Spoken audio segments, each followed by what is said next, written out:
Hello. Hi, Janelle. Hi, Chief. Can you hear me? Yep. Hi, Bonnie. Hi. You got to get it off mute, you know. Well, I didn't want to sneeze, so.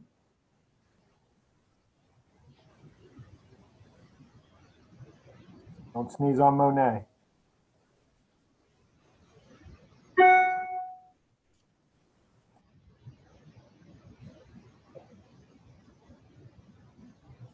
I won't. So Tim, I guess you got my email. Thank you, I did. Yes, Okay. it just came. I did the Appreciate same. it. I did the same thing with Andrew because we have a little email glitch that I'll have to follow up with each of you about on Okay, tomorrow. yeah. The shortcut disappeared also. Huh. Yeah. So I'm guessing the rest of you are going to be hungry as well. I think so. You think so, huh? Okay.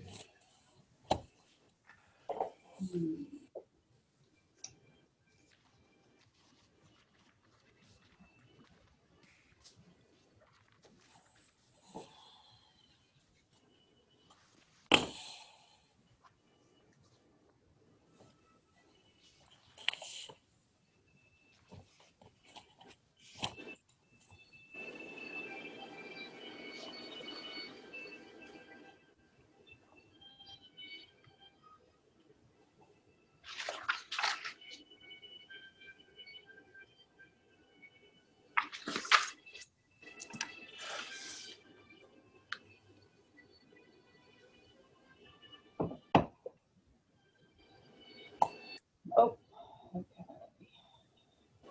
Andrew.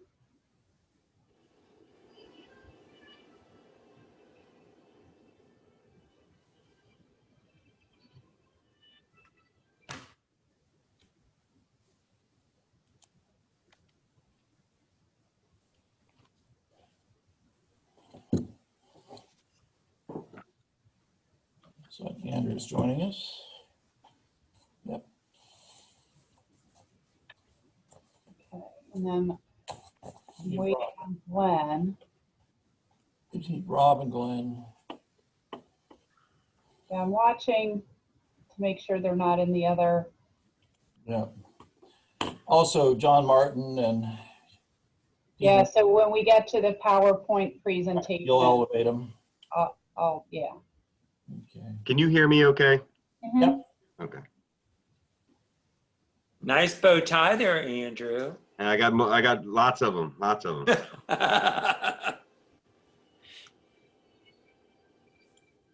So hello to everybody from New Hampshire.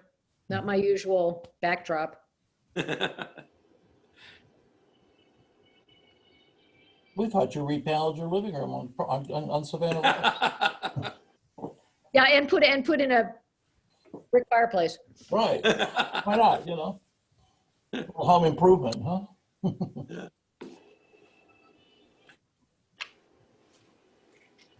Oh, there's Glenn.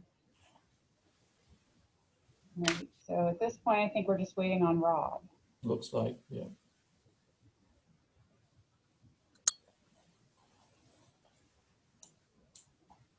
Thank you.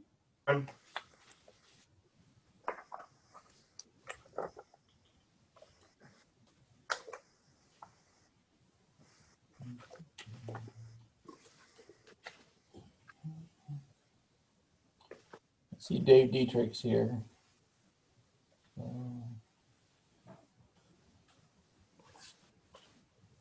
Yeah, but I see Dave. Dave's here. I didn't see anyone else from Not yet. this week yet. Oh, John's here. John Martin's here. There he is. Okay. And Kelly's on as well. Okay, yep, I see that now too. Yep. There's Rob. Okay. Okay. Okay. So I think we're all here. It is 6:33 on Monday, September the 14th, and we're here for the monthly meeting of Mayor and City Council. Call the meeting to order. I have a few announcements I'd like to share with everyone. before we get started. First of all, I want to thank everybody for their continuing observance of wearing masks at both at the beach and the downtown area. As you know, we've extended that indefinitely, and as long as the governor's emergency executive order is in effect. I urge you to continue to do that. It's probably the single best thing you can do to protect yourself and those around you. So we encourage you to do that. Bicycle safety continues to be a real concern. Over the weekend, I observed many adults riding bikes on sidewalks, not observing traffic restrictions or any kind of thing. So I encourage people to use the bicycle rules that we have in place and observe safe biking, and particularly evident as you cross at various points along the trails, bikes not stopping for traffic. And we've been very fortunate to have a serious incident this summer, and I'd like to make sure that we continue to do that. Also reminding you that the meters are still in effect until the 14th of October. However, we are meterless from 9 until noon. So I think I've heard a lot of positive things about that extension that we did. I encourage everybody to get out and take advantage of that. Our Public Art Commission has installed a mural on the Board of Public Works building. I've had a mural installed, they didn't install it, but I think it's generating a lot of interest. And I spoke with Cliff Diver, the chair of that committee this morning, and he was telling me that he's had an amazing number of comments on Instagram and Facebook about it.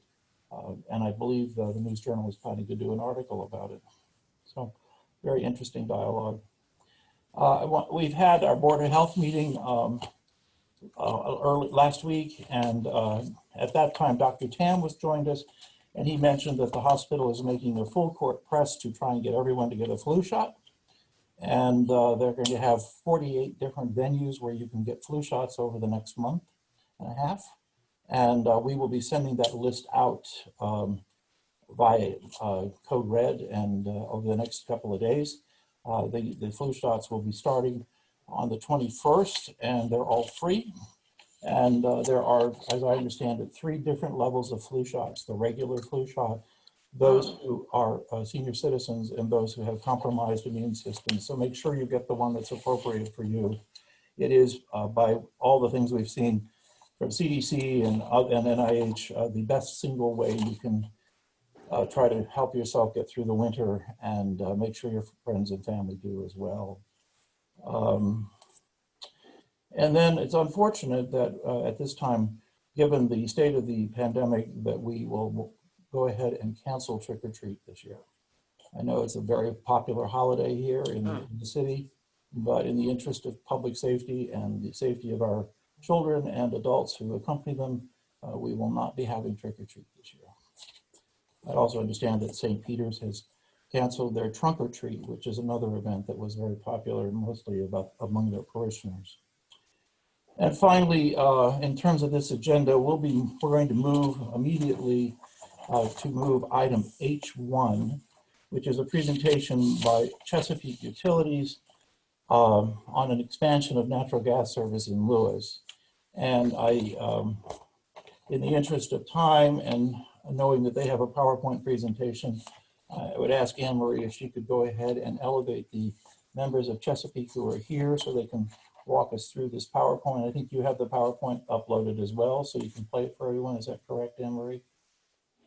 That is correct. So I'm promoting.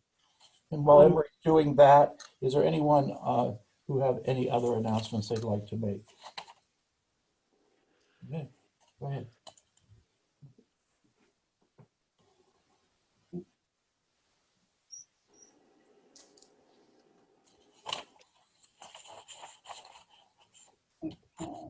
I've got them all promoted to panelists, so I'm gonna get the PowerPoint going and share my screen. Okay, those of you from Chesapeake, if you have a video, you can certainly click on and open your video. It looks like most of you are still muted. Hello, Dean and John. Mayor, how are you? Good. Council? Hello, Mayor. Mayor, Hello, Council. Good. Thank you all for joining us this evening. Thank you for the opportunity. I think as soon as we get the presentations started, there we have a few of us here. We can introduce ourselves as we go. We've got a few different slides that each of us will cover as that gets presented.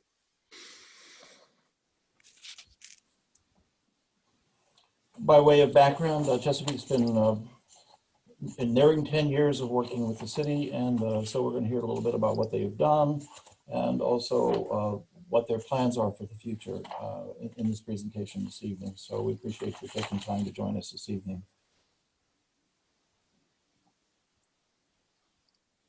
I'm working on getting this. Okay. It's not cooperating with me. It's putting the show on the screen that's not showing.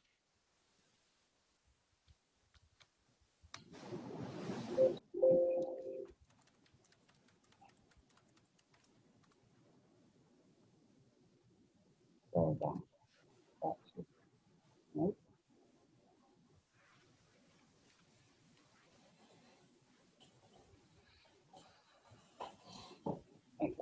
So just so you know, the problem I'm having is every time I pull up the slideshow, it moves my Zoom.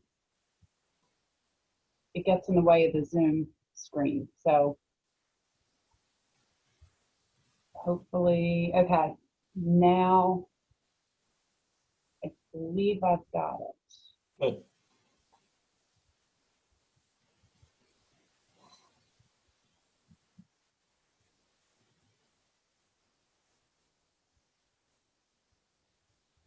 Looks like you made There it. you go. Good Good. job.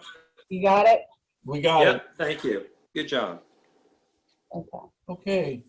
Dean and Kelly, it's all yours. All right. John, you're muted.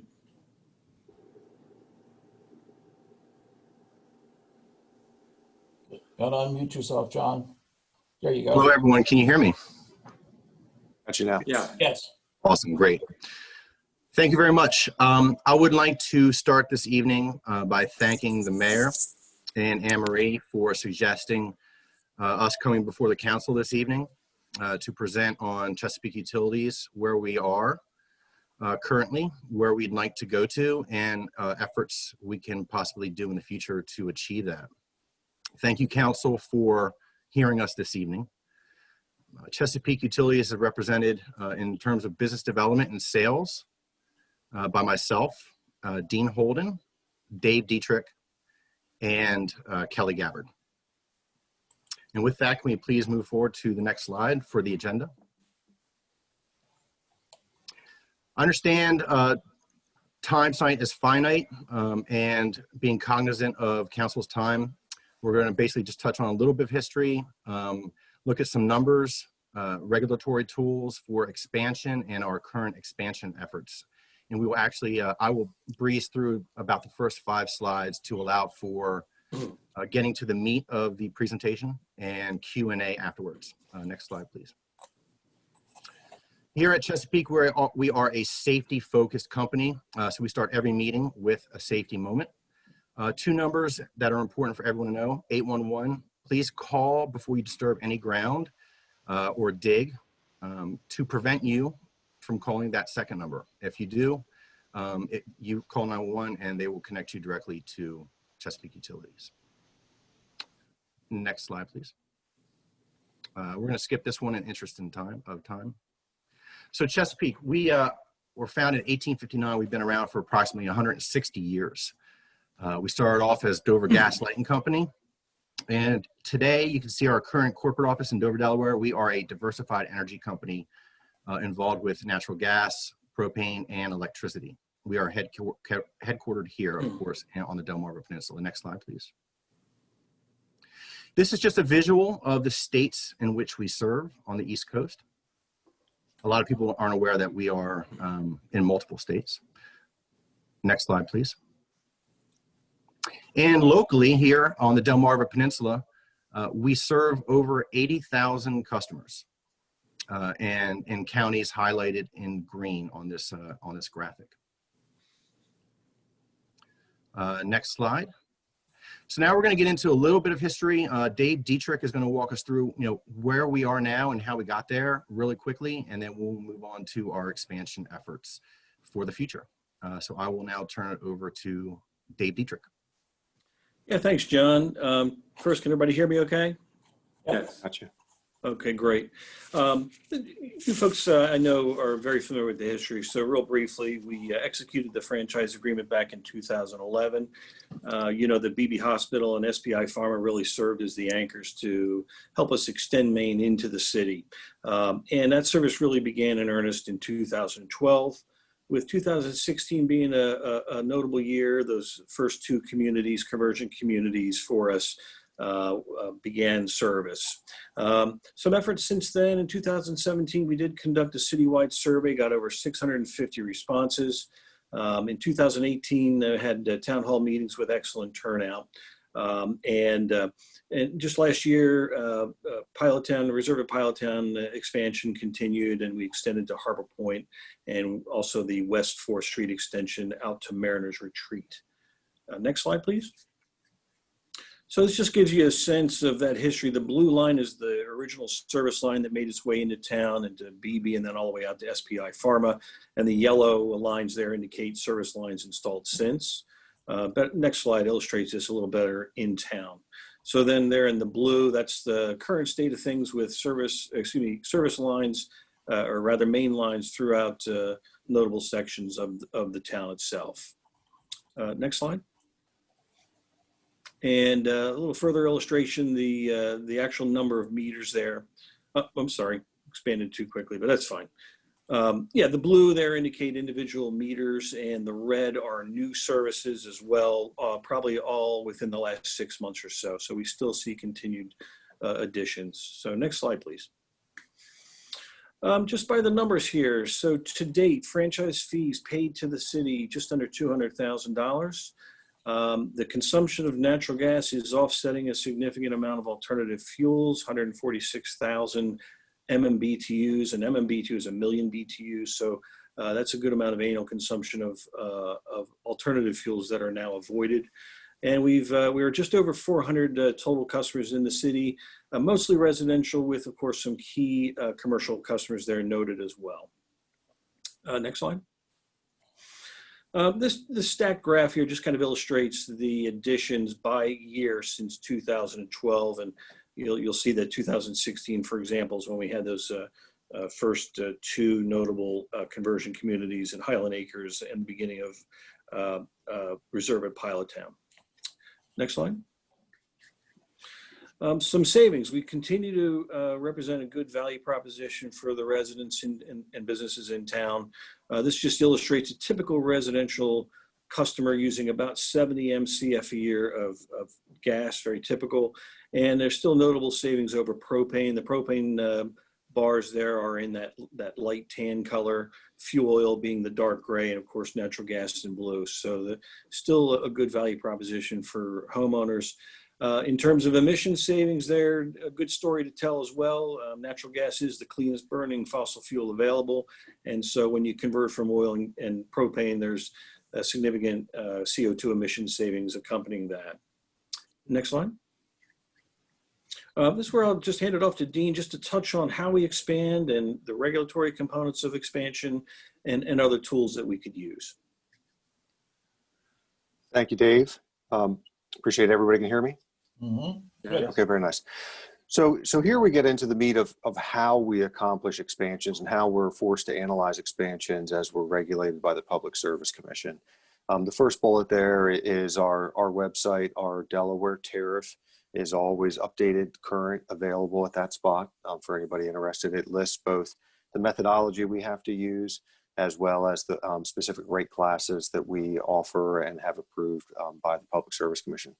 And so the second bullet there, new residential services. So that's for an individual home that might be on Main or near Main. If the distance from the existing gas line in the right of way to where the resident wants the meter located adjacent to their residence or building is less than 75 feet, the tariff allows us to install that without an economic test. And so we stop our analysis at that point, sign an application for service and put that into the construction queue. For services that are longer than 75 feet and for residents or interested customers that we have to actually extend main and right of way in addition, we have to review that relative to a 6 times revenue test. So we have to look at the expected revenue from that customer against the cost of the installation to install. Then when we move on to new residential developments, that economic model that we have to review changes a little bit, and it becomes an internal rate of return model, which is a model that Public Service Commission reviews, has to approve the approach that we utilize. And again, akin to the new residential service, for a residential development, we have to have a binding agreement with that development that, in public service language, they would call it a prudent model, right? Did we reasonably expect that new revenue was going to come online to support the cost of installing the infrastructure to serve it? And so those are the standard tools as outlined in the tariff. We also look for alternative or a little more innovative ways to reach out and pick up new customers, new developments to serve new portions of a municipality or a footprint. And so sometimes that's a contribution in aid of service. We shorten that sometimes to call it a kayak. But essentially, if the cost to serve the interested customers exceeds the economic test, the revenue expected to come from that customer per the Public Service Commission mandated review, those customers have the opportunity to pay that difference, right? And so that in a municipal sense is akin to an impact fee or the connection charge as you expand water or wastewater infrastructure into a footprint.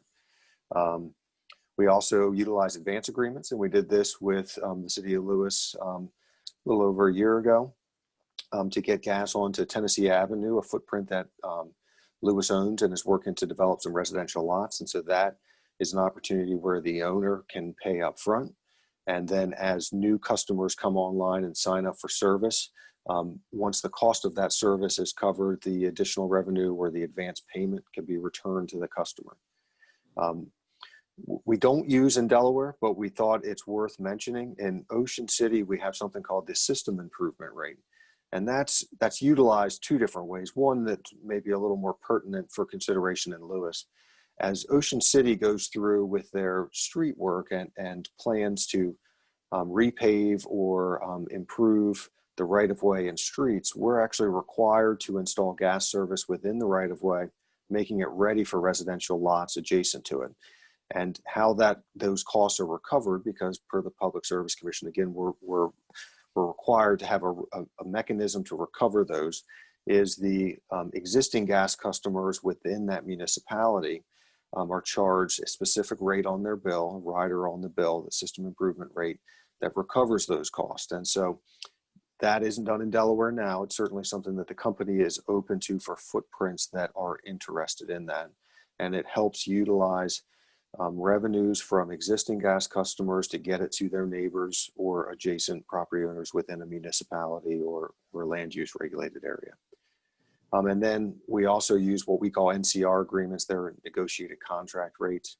That's what we did when we originally got to BB and SBI Pharma. BB and SBI both paid higher than tariff rates, although those rates still were less expensive than their current fuel choice, but they agreed to a contract term to pay higher than tariff rates to help support getting infrastructure to them.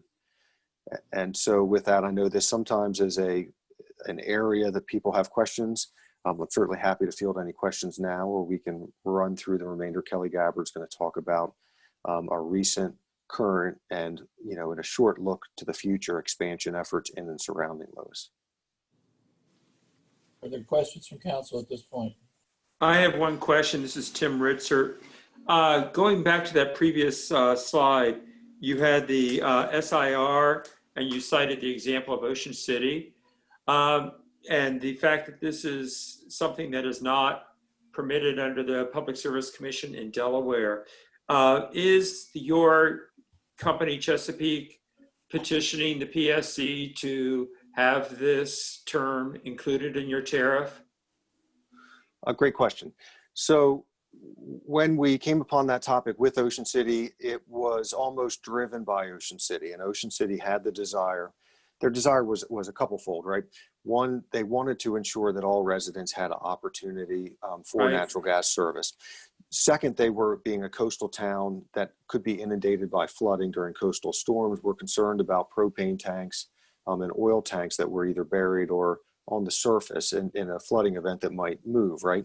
So they were driven by both desires to try to expand natural gas. And so we approached the Maryland Public Service Commission with Ocean City's written explicit, support for that. And so it was done in conjunction. It would not likely be something that we would seek without the municipality's real, partner desire to do so.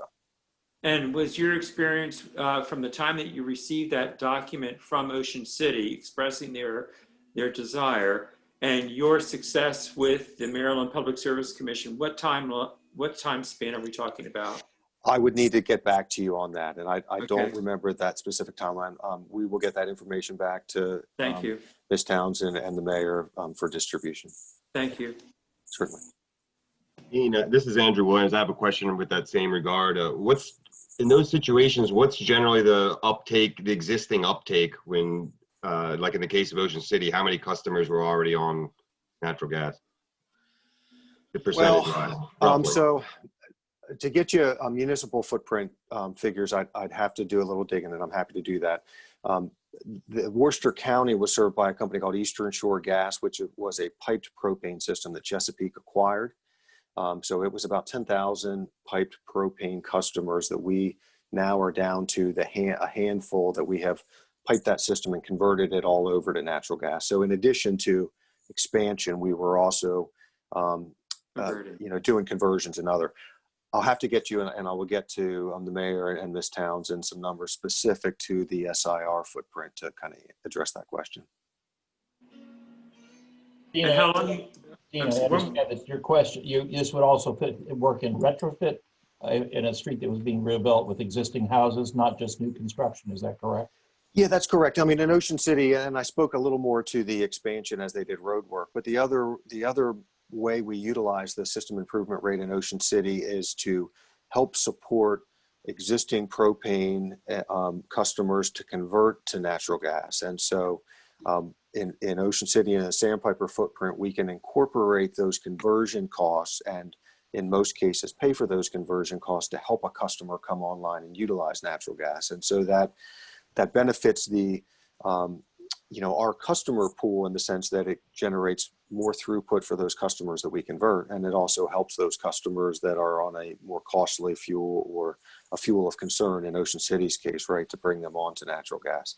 And so it really provides dual benefit and certainly could be considered in another footprint, right? And so I was originally focused a little bit more on just the ability to get to customers that don't currently have the opportunity for natural gas, but it is used both ways in Ocean City.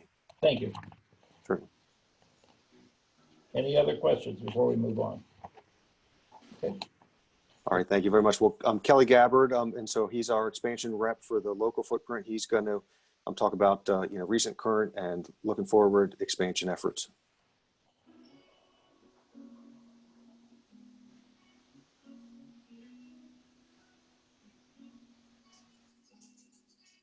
Anne Marie, do you see Kelly with us? He needs to come off. He needs to come off mute. Kelly, you're still muted. Lower left-hand corner, maybe, of your screen. There you are.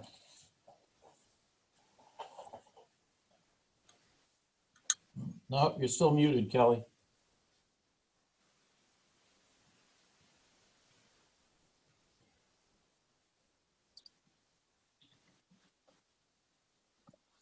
Well, Mayor, I can start in, and Okay, Kelly great. Kelly can certainly jump in if he hits the button, finds. Okay. We use WebEx, a different platform here, so we're not quite as familiar with the Zoom one, right? So the current slide shows a footprint that we have recently achieved an expansion, and that is the orange colored line, and it runs across and ultimately serves Mariners Retreat. And so there you see the small blue A's are services that we have gotten installed, active services. Some of the push pins are prospective customers. But the red alignment is alignment that we both saw some notable interest when we did a survey, partnered with Lewis to do a survey in 2017. It's also the footprint through which mailers either went out today or going out tomorrow to again inquire using a web survey for interest in that footprint. We have, and I know there's also interest to get down into the 2nd Street corridor where there's a fair amount of commercial and restaurants that would be interested in natural gas, which we would love to serve. And so, this shows you a footprint that we have been focused on and continuing to focus on to see how we can. And oftentimes our expansions are frustratingly slow and kind of an inchworm style, right? Sometimes they're on the backs of large customers, BV, SBI, that allow us to go miles and miles. And here we're looking to pick up the next chunk of residential customers that brings us a little closer into the commercial corridor. Next slide. And so this is a depiction of mailer efforts that we have done here recently. And so they call out both the street names, the number of mailers that went out. Sometimes our web survey, mailer survey that we did in 17, partnered with the town, had a great success rate. Here we're in the single percentage rates of actual returns. But it shows you just a footprint for where those mailers have gone out here recently and where we look to try to, again, aggregate enough customers that we can string those customers together, make an economic model work, that the construction costs are balanced by those committed customers and get the next expansion installed. I have a question, please, real quickly. Yes, sir. This survey that you have in front of us, this survey results, did you say that was dated 2017? No, I'm sorry. So in 2017, we did a mailer to, we worked with Lewis and got a mailing database from Lewis, right, to do a mailer for the full municipal footprint. And that, right. It was very short, 6, 7 questions. Essentially, are you interested in natural gas? Yes, no. And if so, give us a little bit of information. And so that, helped us identify pockets of interest, and we need pockets of dense interest to be able to make those economics work. These are more recent marketing surveys that were individual footprint mailers. Oftentimes these go out on a postcard. They ask you to go back to a SurveyMonkey link to provide some additional information that we're looking again to hone in on those areas. And it's a challenge in between how big do we cast our net, but the bigger you cast your net, the more customers you have to line up at the same time and get them all to say yes at the same time, right? So what we typically do is then we try to break those areas of interest into smaller chunks. And so these are some of the more recent smaller chunks that we have been working on. So this data was collected during 2020, is that correct? It's probably a mixture of 2019 and 2020. And, okay, and we can work to put some dates back to it, but it is more recent. And one piece that I'd throw in that's a little bit of a sidebar, as we look at an individual project, we hold our contractors to hold their pricing for a 6-month window, right? And reflective that market changes and their business change and that sort of thing. And so we always play a little bit of cat and mouse with timeline, and can we, within the window of a valid pricing, garner enough customers and interest to get that project to work, right? Which is, again, why we break these up into smaller chunks at times. Is all of your installation work done by contractors, or do you have any of your own crews who do that work? We do have some of our own crews. Predominantly the right-of-way main installation is predominantly done by contractors, not 100%. On the service install side, we do a greater percentage of that. And I don't know that that's quite half, but we've got more service install crews as a percent basis for our work than we do main installation. Okay, thank you. Certainly. Next slide, please. So this slide, and I want to at the beginning acknowledge that this shows projects that are outside of the municipal bounds of Lewis, right?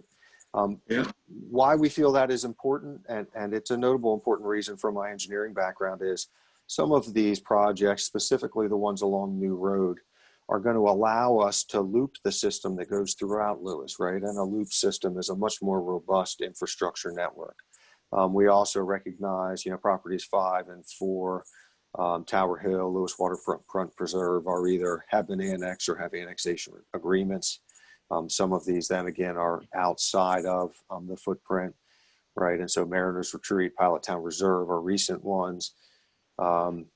Harbor Point, right, noted just outside of town limits here.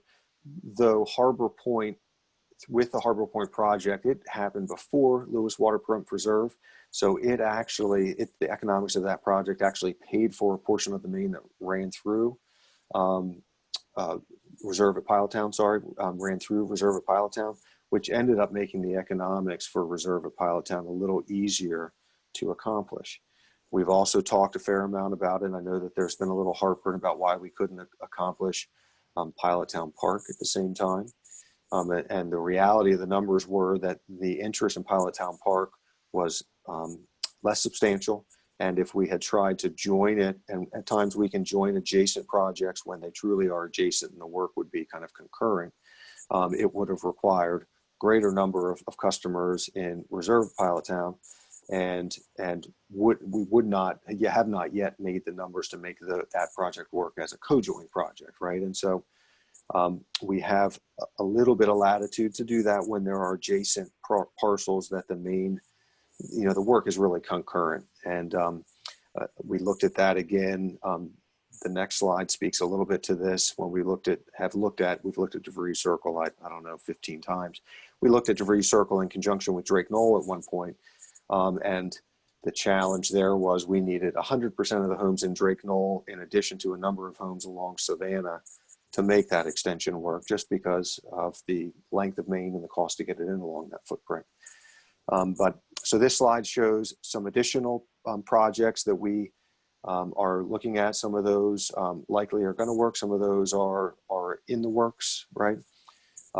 Some within the municipal boundaries, some just outside, but just to give you a sense of all of the different expansion efforts that have been ongoing in and around Lewis.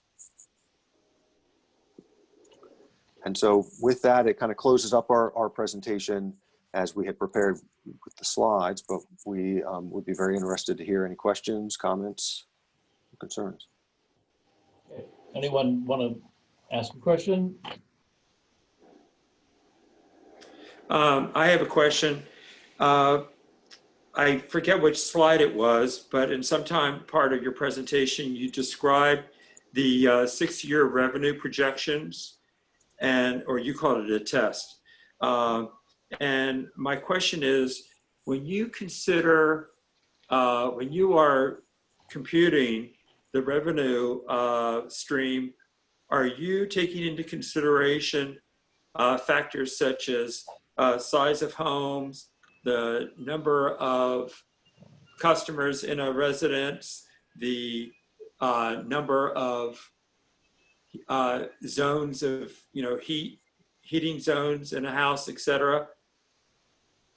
Yes, to a great extent. And so for a residential home, we typically really prefer to have the cut sheets for the equipment that list the BTU ratings. And if we have a square footage for the home, we incorporate that as well. For commercial establishments, the same sort of thing. We're looking for horsepower, BTU rating. Dave Dietrich is a certified energy modeler who's on the call and works with us. And so he dives at times very deep. We work hard to support showing a model that works, right? And all of us on the call here, our job really is to figure out ways to expand within the rules that Chesapeake's mandated to follow. So we work hard to do that. For new residential developments, we approach it a little differently. And typically a builder will say, I'm going to have an 80,000 BTU furnace. I'm going to have 100,000 BTU, and so we'll compute it upon the averages, and they may say we'll have 80% of our homes be natural gas. And so, but we get down to the BTU ratings and specifics of the potential customer at hand. And what do you do on the occasion that you make a commitment to start an installation? I'm speaking about in an existing neighborhood, not in a new neighborhood, but an existing neighborhood. And there's been some marketing on your efforts on your part to line up customers. And some residents might not have signed up during the marketing time, but yet once your crew shows up and they want to, they see the installation going on, and all of a sudden they go, gosh, I'd like to take advantage of that. At any point in time, do you recalculate your projections, and possibly if there are enough customers like this who, are knocking on your your truck door saying, hey, run a line to my house or whatever, they say, would that give you the chance to then all of a sudden expand your growth area to the adjacent areas? I'm speaking in my mind, I have in my mind what happened possibly at Pilot Town Park, where they were exempt from what happened in Pilot Town Village, Right. but they're adjacent. And you've had a lot of market penetration in Pilot Town Village and in the Right. reserves. Right. So I'll answer that question a couple different ways, right? And so generally the PSC looks for us to have a internal approved economic model that ties to a specific design, that ties to specific contractor bids, right? Yeah, And so I get where you're going, right? So if we started a project January 1st, they're going to want to see that whole package that preceded January 1st. So we can't then decide to amend it March 31st to roll other things in. But that doesn't mean that the contractor bidding for the contractor that's working in reserve might not provide better bidding. And because they're already on site and there's not mobilization, because if we can roll and begin construction in Pilot Town Park concurrent, right? So we look for those ways. I don't, and this gets into a little bit of the depth of the regulatory, but I'm not familiar with projects that I think the PSC would not look fondly upon us reopening and redoing a project later in the fact because we just wanted to change what the original look at a project was. But have you ever tried that? I don't work for our regulatory team, and so I really would have to go back and look. Now, but I would tell you the other thing that we do, and this I think it gets to the question, and again, it's, the PSC calls it a prudent test, the prudency test, right? Right. And so we've done this, we did this in Pilot Town Reserve. We looked at other main installations that we did within Lewis since we started serving within Lewis, and we said, okay, on this street we needed 10 customers, and we said we were going to get 10 customers in a year. Over the last 4 years, how many customers did we really get? And did we pick up an additional 4 customers, right? So can we then prudently account for 140% of the current customers that have raised their hands and signed an application in the overall economics? So, that's a way that we, with data supported from the footprint, stretch that prudency 6 times test from contracted customers to what the footprint has shown us in recent history and the data supports. So I don't know that it's exactly what you're asking for right there with Pilot Town Park and Reserve at Pilot Town. But we look for the ways that says this footprint is going to support a project that the PSC would approve of, right? And it doesn't always have to be through a exact framework that is unyielding. But the reality that we've seen in Pilot Town Park has been not enough committed interest to make that project work yet, right? And so even though we've picked up some additional customers in reserve, we were accounting to pick up some additional customers, right? So they were really in the original model. But how could you included them in the original model if in fact they had not signed a contract with you? You're speculating.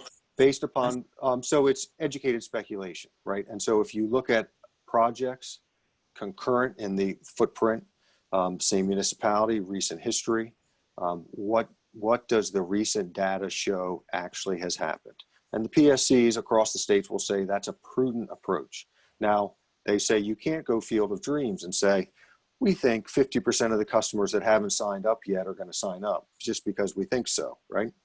But if you've got data to support that from the footprint within the municipality, that lends greater weight. And so these aren't always black and white lines. And as I said, our job is to find ways to find a prudent model that would be supported by the PSC.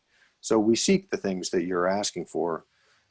It's really our role, right? But we have to do that within a framework that we have some comfort that the PSC is going to be approving of.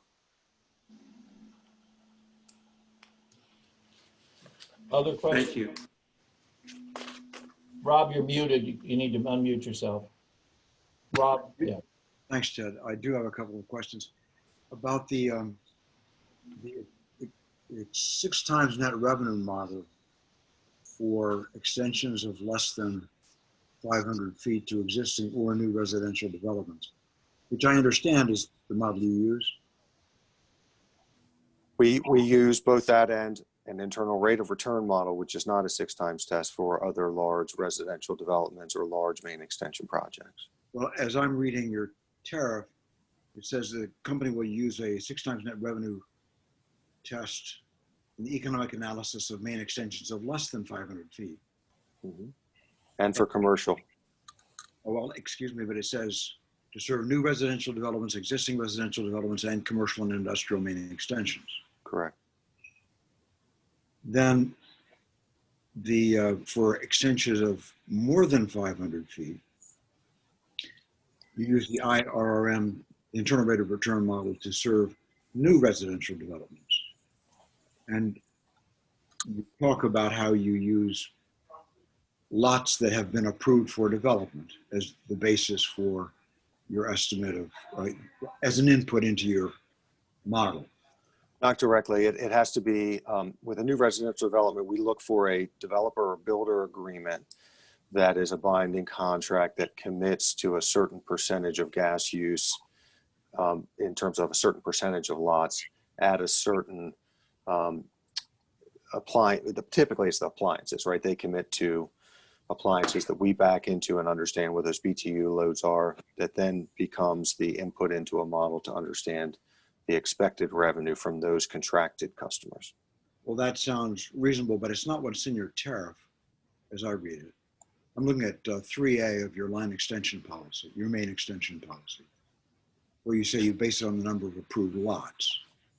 But then you say at your discretion, you may include more conservative estimates by including less than the total number of approved lots.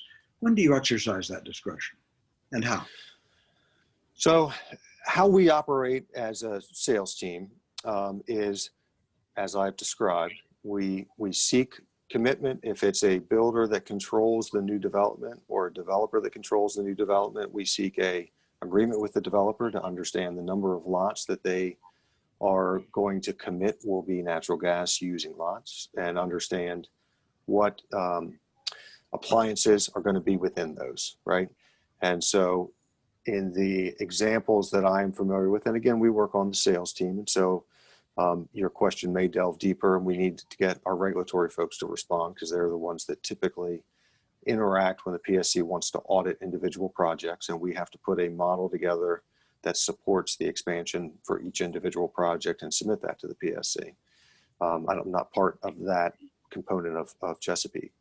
So we seek those routes, and at times, as I've said, we seek to include multiple customers, right? Which is what occurred when we got BB and SBI Pharma, 2 separate industrial customers to get the extension into the Lewis footprint. And so that example is not explicitly outlined in the tariff, but follows the general guidelines of the tariff. And the general guidelines I would describe as the new customers have to support the cost of expansion to reach them, right? As opposed to you can build the infrastructure and hope the new customers commit in the future to become a customer. Well, with respect, it looks as though the HOPE model is what's in the tariff for new residential developments. So that's just a curiosity. Another question, the 6 times net revenue test is your annual base tariff revenue, excluding fuel costs. Right. Who can audit that? My understanding, and to get you a full understanding, I would direct you to our regulatory folks. The Public Service Commission is, I believe, who often audits a number of different aspects of our business. And so that can be both on a spot audit desire request or during a rate case, which has been some years since we've been in for a rate case. And during a rate case, we have to support the cost to support the infrastructure we have, and the rates that we charge are matching, right?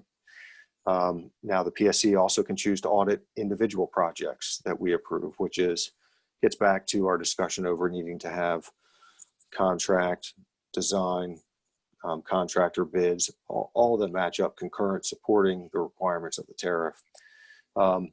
And I would say back to, you know, the reading of new residential development is a little incongruent. You know, the Public Service Commission doesn't allow us to build upon hope and doesn't allow us to build Maine into footprints that ultimately existing ratepayers would bear the burden of if there wasn't the growth that we hoped to see.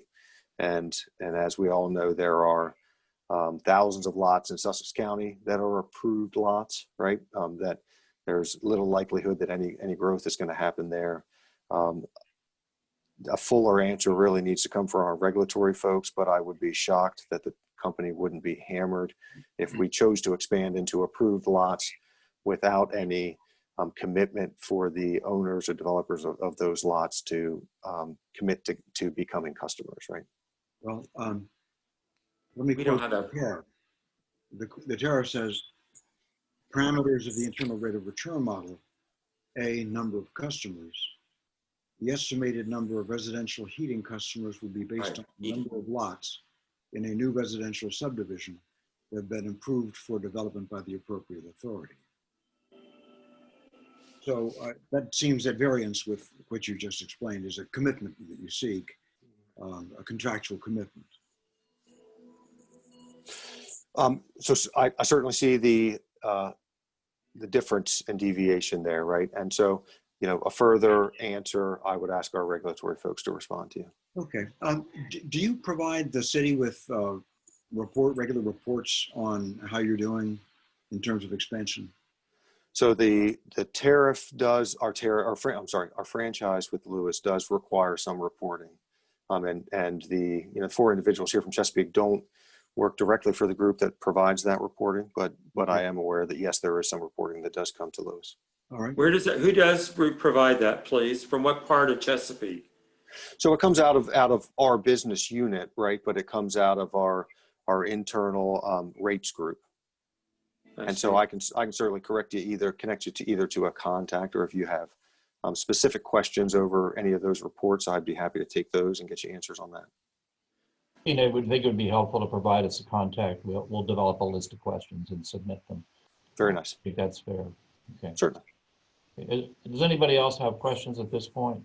Mayor, we do have 2 things. Bonnie After, raised her hand before we Right. get to the audience. Okay. Okay, Bonnie. Bonnie Osler, I'm a member of council, and I want to thank Chesapeake for their presentation. But I just want to speak to what your presentation shows me as a matter of common sense. We heard a lot of stuff, and hats off to Rob for reading the tariff, about rates of return and much of stuff from Chesapeake's point of view. But I'd just like to talk for a moment about what I see from the point of view of the citizens of this town. In 2011, the tariff was signed. The contract was signed with Chesapeake. The contract expressly foresaw that there would not be service to residential customers. That's why there were the multiple requirements that there be presentations by Chesapeake. So there was no question of where the city wanted Chesapeake to go.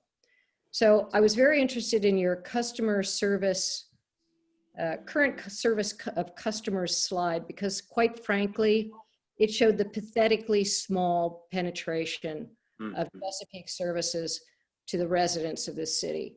And I was very impressed by the good value proposition that you explained to us about why natural gas is a great idea. I couldn't agree with you more. It's a shame that Chesapeake hasn't made it available to our citizens. Yeah. We talked about the multiple contacts over the last 9 years with some of our citizens. People are disheartened. They are disheartened, right? You talked about a prudent model for you all. We're a prudent model for people who have been kind of contacted through the years by Chesapeake, and then nothing happens, or they're told, the example you gave of Drake Knoll was extraordinary. They're told that 100% of the people in a neighborhood have to sign up. 100%. That's never gonna happen anywhere. So frankly, it's illusory. It's an illusory option. It's not actually being presented to people in a way that makes any sense for them to do this. I mean, I live in Debris Circle. I know what's happened. You've worn out the people in Debris Circle and they don't care anymore. You know, you can go to them and you could, well, I don't want to speak for everybody, but I think I can speak for myself, which is when I get another request from Chesapeake, am I interested? You know, frankly, at this point, I just throw my hands up. So my question to Chesapeake is this: how do we solve this problem? We have a contract with you that expressly talked about providing this important, cost-effective, environmentally desirable service to our citizens, and in 9 years, it hasn't happened. So what I'd like to hear, and really the fact that you put out some stuff on people's doorknobs in the year 2020 doesn't impress me particularly. I mean, what is it that Chesapeake is going to do to solve this problem and to realize what the contract envisioned? And if Chesapeake doesn't have an answer, it seems to me that the city then needs to explore other ways to create this important service for its citizens. So multiple points within there, and I would offer that we on the sales team and working for a regulated utility with the rules that the Public Service Commission mandates that we follow is a very challenging path in expanding a service that we have a lot of people that are interested in. I have a very similar personal experience with trying to get Verizon fiber optic service into a very dense community that all of us wanted, and we keep being told that there is not enough mass to cover the cost to get the infrastructure to you. You know, there's a franchise in the county for Verizon to provide service. And so I understand the frustration. I mean, is that your answer? That It's part of the answer. And so part of the, because of the PSC, because of your, you know, whatever, 6 times rate of return, or your magical internal rate of return, or your hope model, or whatever it may be, is this going to happen? That's my question. Is this going to happen? so there are multiple tools to change the rate of expansion. And so myself and the team that I work with have met with the town manager and the mayor monthly for the last several years. We've proposed the consideration of the system improvement rate, which has had great success, and we haven't found some traction to move that forward yet. We've proposed the town either to amend or double the franchise fee to make use of it to help expand natural gas. That was going to be considered by legal. We haven't heard responses there yet. I would say that if we did not bring slides to show you some other communities that are similar, and Milford would be one, that natural gas came late to Milford. It didn't come in 1859 like gas piping did in the city of Dover, which is penetrated throughout the center of Dover. Milford looks like a donut because Milford was able to meet the PSC requirements, not the Chesapeake requirements, but the PSC requirements for gas expansion around the exterior through new growth and larger commercial properties. And so in Lewis, frankly, we have had much greater cooperation with Lewis, which has been wonderful for us. And we have proposed and talked about some tools that haven't been yet put into play within Lewis, and they are opportunities to expand the rate of natural gas expansion to residents and businesses that don't yet have it.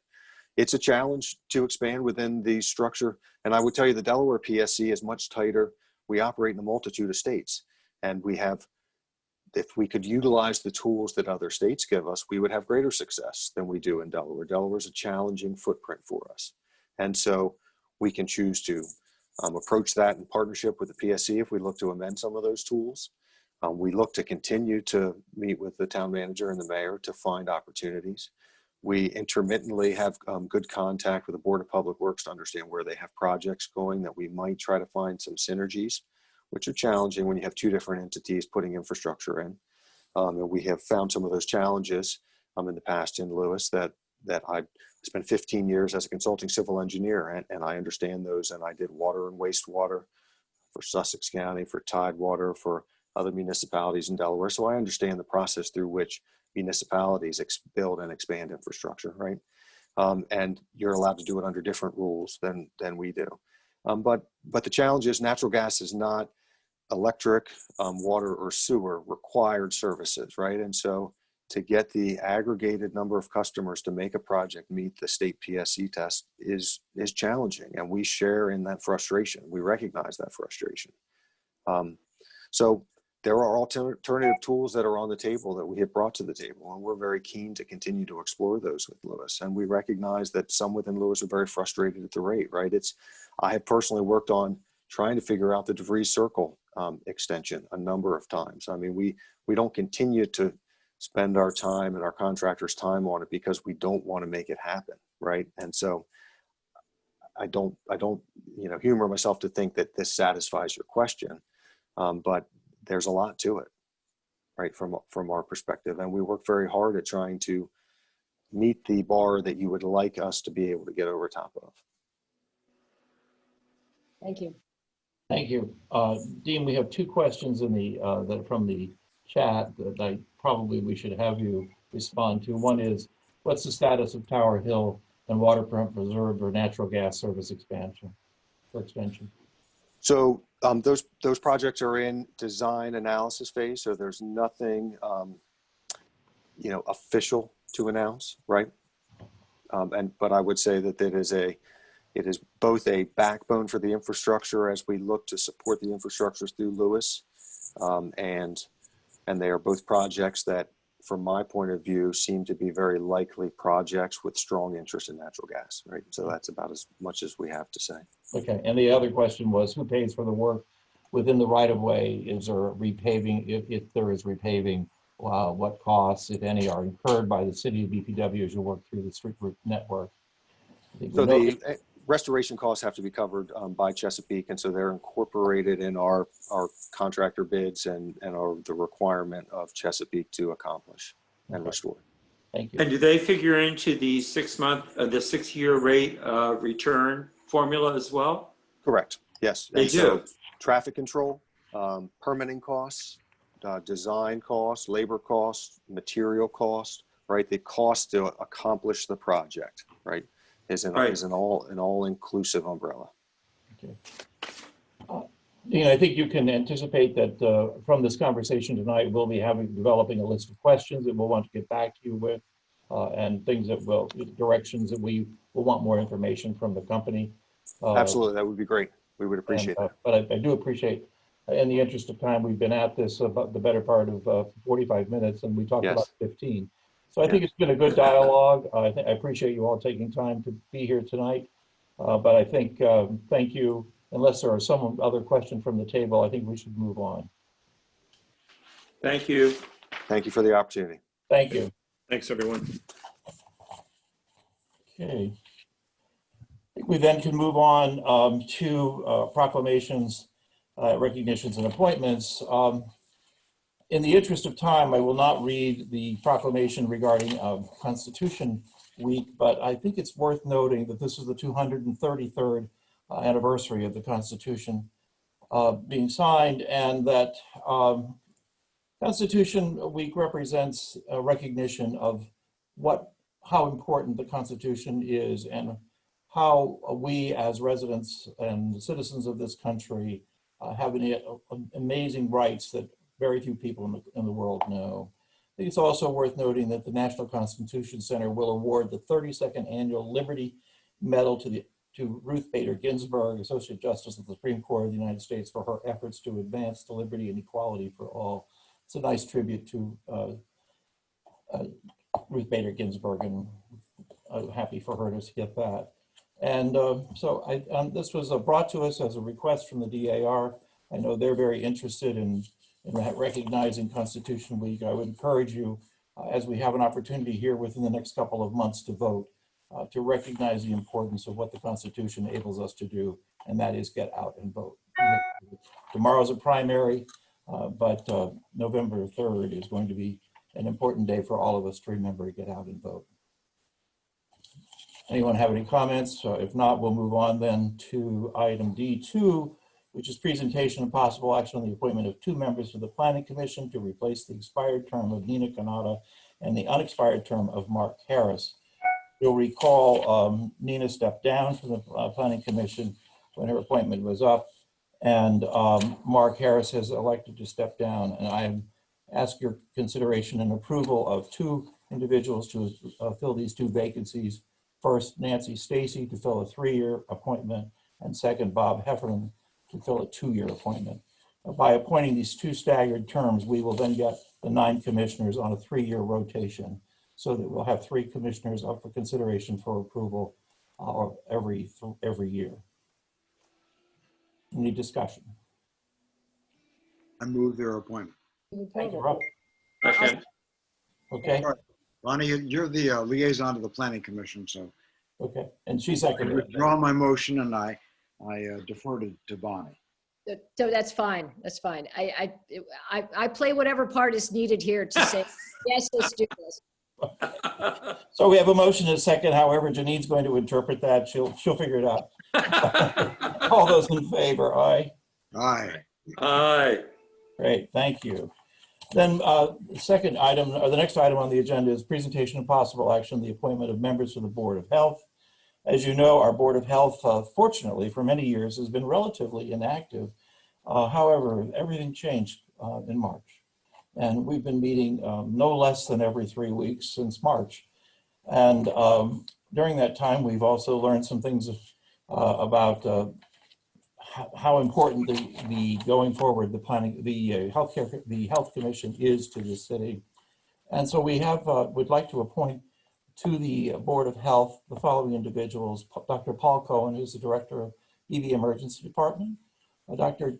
Jim Marvel, who is a retired physician and the previous chair of our Board of Health, Cheryl Hoppel, who is the director of Emergency Response Team for BB, and Susan Madler, who's a prior member of the Board of Health. I think all of these members and have all expressed a willingness to serve. The member who's stepping down is Jane Thompson, and I spoke with her earlier today. She commented on how much she enjoyed her appointment to the Health Commission, or the Health Board of Health, and look forward to continuing to participate as a member of the public. So I would entertain a motion to approve those members for the appointment to Board of Health. So moved. Thank you, Tim. Is there a second? Second. Okay, thank you. We have a motion and a second. All in favor? Aye. Aye. Okay. Moving on then to item D4, is presentation and possible action appointment to the Finance Committee. Our Finance Committee has a lot of work to do as we look at what the impact of the COVID pandemic has worked on, and I think we'll hear when we get to the budget how well we're doing. I think you'll be pleasantly surprised. But the Finance Committee, last month we appointed Andrew Williams as the treasurer, and he will serve on this committee along with Bonnie Osler, who was our previous treasurer and now the deputy mayor. Also remaining on that committee will be Mary Lou Welbrock Reeves, Ken Kazaza, and we have a vacancy in that Carol DeSabatino, who had served for many years on this committee, has asked to step down, and I have asked Jim Barr, a retired banker, to represent the business community, as his wife and son both own businesses in downtown Lewis. Jim, as you may know, although he's a retired banker, he's also served on the BB Finance Committee for a number of years. I would ask your consideration and approval of those members for the Finance Committee. Is there a motion? Thank you, Bonnie. Is there a second? I'll second. I'll second. Yeah. Thanks, Andrew. So we have a motion and a second. All in favor? Aye. Aye. Aye. Good. Moving on to item D5 is presentation and possible action on the appointment of members to the Beach Parking Ad-Hoc Committee. Last year we formed a beach parking committee, and they considered a lot of things and made some changes. However, there is still work to be done. I think with the uptick in the use of users of the beach this year, as well as the limited capacity that the COVID and pandemic brought to the state park, our beach community has had an immense uptick in the use of the beach and created several issues for parking. This committee will be asked to look at parking issues only. That would mean parking issues relating to vehicles and how things are staked out. The city has also recently commissioned a or asked GMB to stake out the right-of-way. We commissioned a survey to have that assessed. As you know, there's been some question about the right-of-way on the state named streets that run between Bay Avenue and Cedar Avenue. And so I'm asking your consideration of the appointment of the following members to that committee. That would be Rob Morgan, Tim Ritzert, Khalil Saliba, Dennis Reardon, Linda Rathmanner, Jeremy Deal, and Kevin McGinnis. All of these potential members have agreed to serve. Many of them have served on last year's committee. We have Jeremy Deal represents a business, and Linda Rathmanner represents a resident from this side of the canal. Is there a motion to approve those individuals? I so move. Thank you, Rob. Is there a second? I'll second. Thank you, Andrew. Motion and a second. All in favor? Aye. Aye. Okay. Moving on then to item D6, it's presentation of possible action, the appointment of members to a Downtown Parking Ad-Hoc Committee. Again, this is a committee that we set up last year, and Bonnie served on that committee last year, and we identified a number of things, and we were working towards what we thought was going to be a good solution on some challenging issues in the downtown business district. And COVID came along, and our committee kind of got stalled. So this committee will pick up again with many of the activities that have been that were considered last year and move forward. Most of the members that I'm asking your consideration on today have served on this committee in the past. So the committee members will be as follows: Ted Becker, Andrew Williams, Derek Ward, Matt DeSabatino, Nancy Stacy, Jeffrey Ross, Carolyn Marshall, and Betsy Reamer. I believe one of the things we worked on last year was an agreement with M&T to explore the use of cooperatively using the M&T parking lot to provide some additional downtown parking. There are other situations like other satellite parking and how those may be a benefit to address some of the concerns. So I would ask for approval of those members to this committee. So moved. Thank you.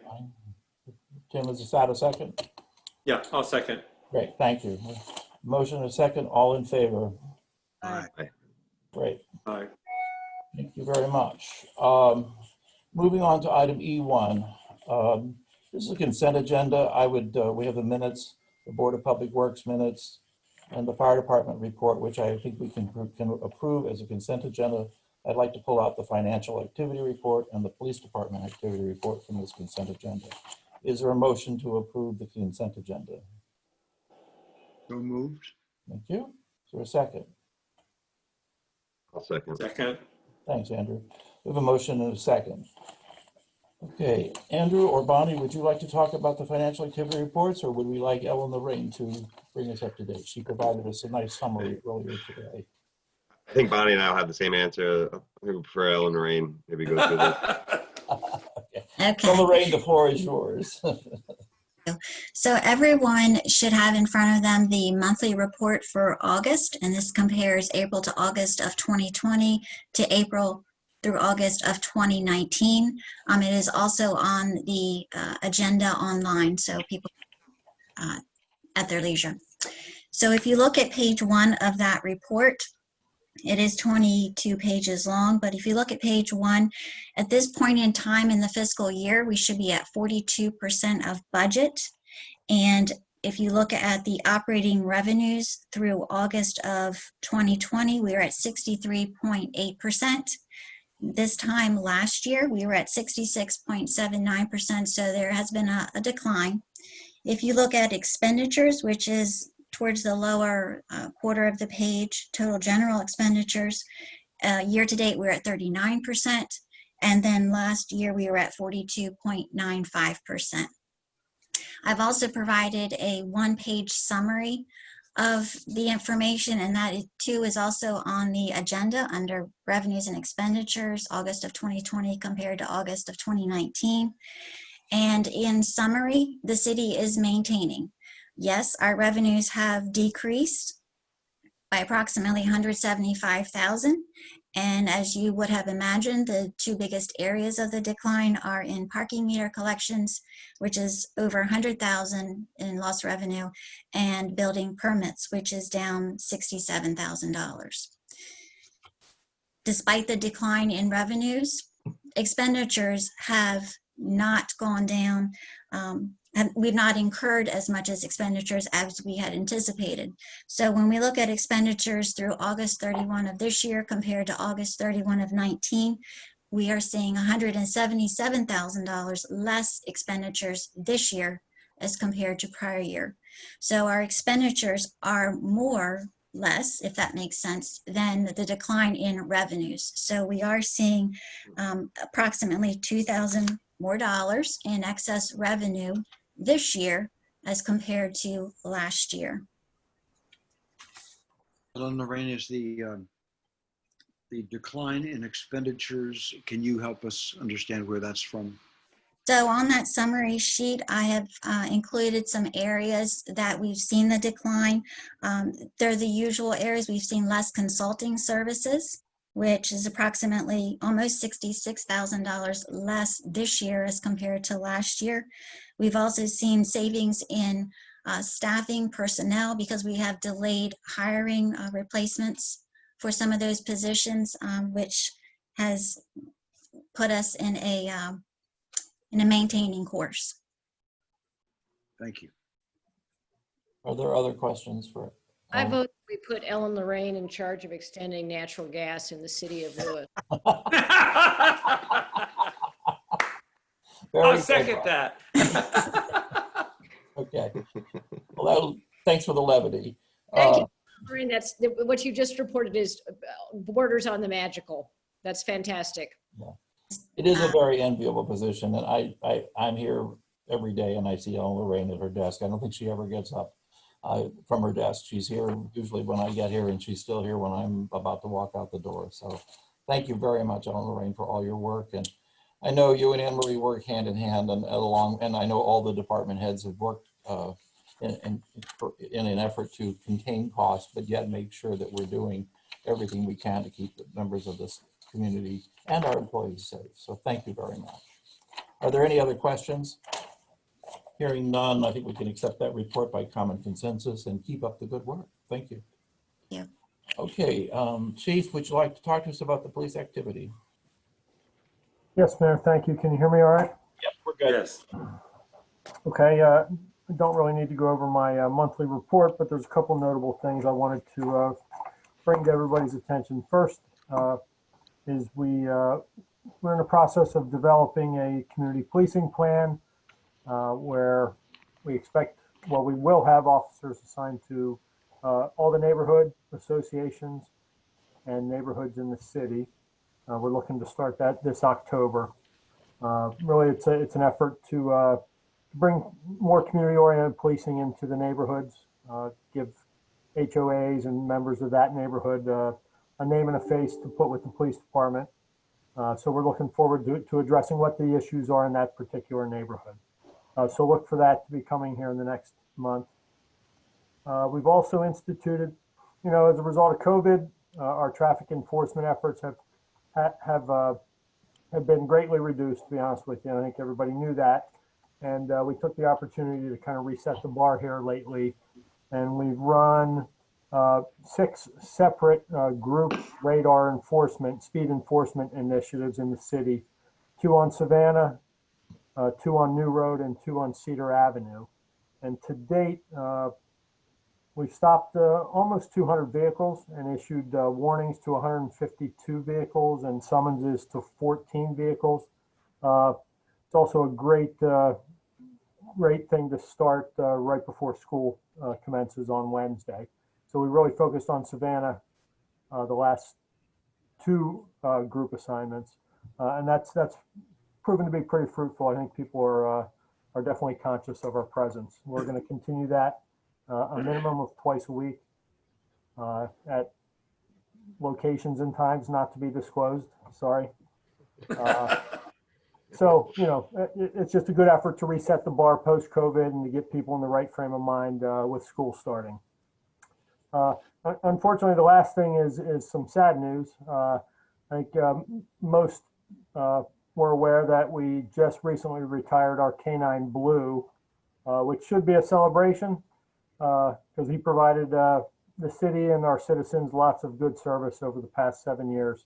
Unfortunately, over the weekend, Blue took a turn for the worse, and unfortunately, Officer Woodyard took him to Savannah Hospital, Savannah Animal Hospital, where they made the decision to put him down yesterday. Obviously, very traumatic for Tyrone. His family was there, surrounding the dog as he, took his last breath. And I guess to Blue up in doggy heaven, I just want to formally say thank you for the good service he provided to the police officers, to our citizens, and to the greater Sussex area as well. That's all. And if there's any questions, I'll gladly take them. Thank you very much, Chief. Please pass along our condolences to Ty Woodyard. I know he was with Blue every day, so Yep. That's a huge void in his life. So I would use your comment about assigning people to HOAs since we have 52 attendees tonight. If you currently live in an HOA, we are trying to make sure that we have the most current information about HOA presidents and administrative people. And so if you have a president of an HOA that we are not aware of, or you think we're not aware of, please contact Sue Ann Hennessy, who's developing that list. I know we're down to very few HOAs that we haven't identified people who are the representatives of those HOAs. But anything you could do to help us fill in those gaps will help the chief and the men and women of our police force begin to interact with them on a regular basis. So thank you. Thanks, man. Okay, any other questions? I think we can accept the chief's report by common consensus as well. So we will move on then to item F1 as a presentation of the city's manager's report. So the floor is yours. Thank you for guiding us through this meeting. Okay. Well, I will hit the highlights. I'm told that the Savannah Road Bridge project should be completed this week. So we thought it would be done by the end of August, but now I am told that it should be wrapped up this week. And after that, they'll have some testing to do, but the disruption will be certainly less. And then as we hit fall, the BPW will start work on their water main and service replacement project on Pilottown Road. And we are working to schedule our pre-construction meeting for rehabilitation of Coleman Avenue and East 4th Street, as well as some ADA ramps and crosswalks. So that should, that pre-construction meeting should happen later this month, and hopefully will be under construction, hopefully in October. Let's see. We have some personnel changes, as Ellen Lorraine mentioned. A lot of our budget savings was due to holding positions vacant for the first several months of the fiscal year, and that started to catch up with us, and we did start recruiting for those positions over the summer. So I guess first, Jordan Pretty started as a seasonal employee with the maintenance department in May, and on September 1st he began employment as a regular full-time employee with the department. He and Ellen Lorraine, I'm sorry, he and Allison, and I feel like one other person, Ellen Lorraine, if you can refresh my memory, recently completed their CDL test successfully. Oh, I know it. Kenny did his Class A CDL test. So we are, as you all know, we had the retirements in the maintenance department at the end of the fiscal year, and we have, I think, successfully put in place a strong leadership team there, and we're beginning to fill vacancies. We do have one other vacancy in that department that we will start recruiting for in the near future.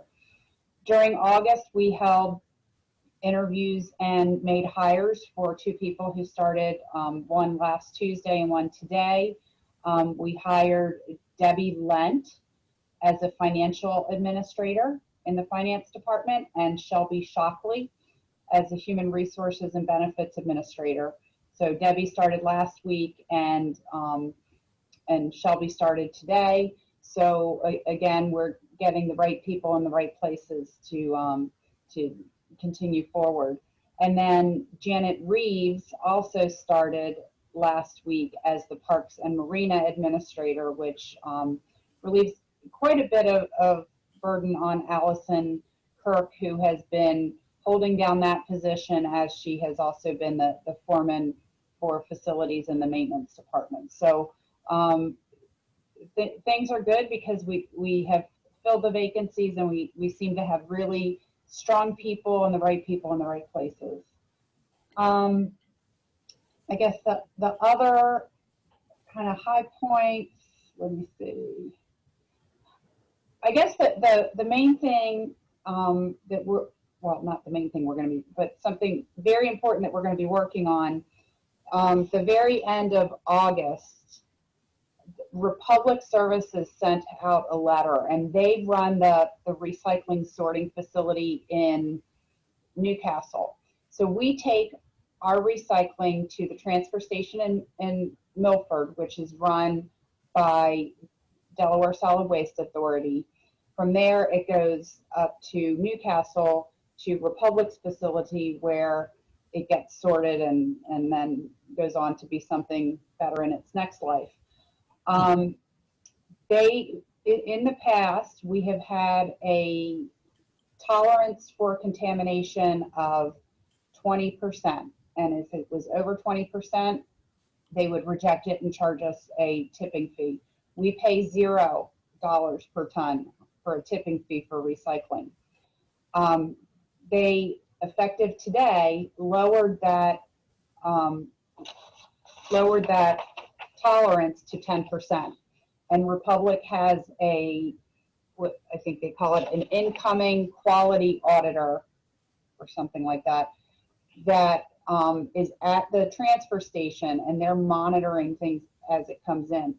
So if we do not stay within that 10%, we will end up paying $75 per ton as opposed to $0 per ton. So in addition to the fact that these recyclables would go to the landfill, it also is a budget issue for us.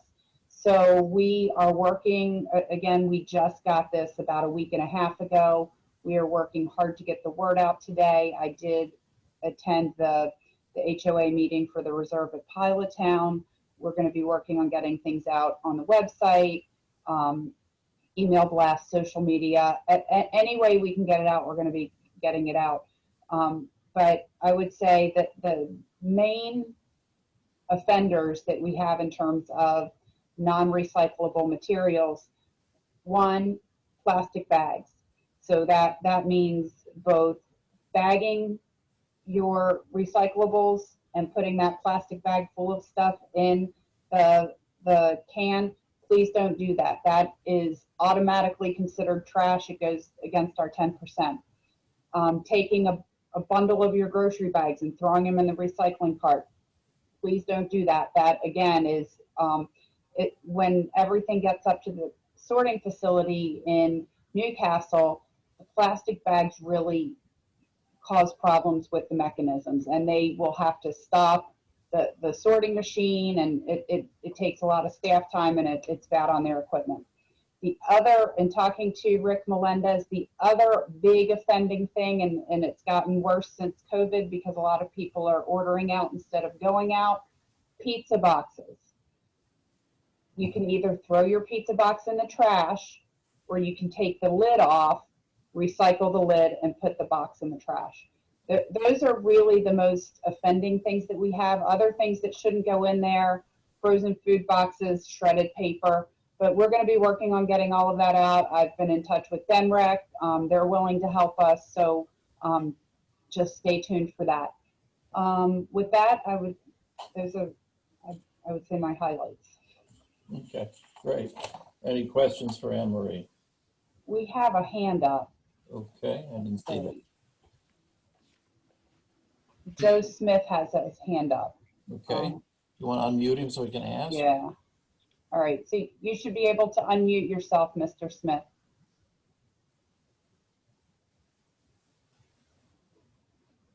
Okay, there he is. Okay, the floor is yours, Mr. Smith.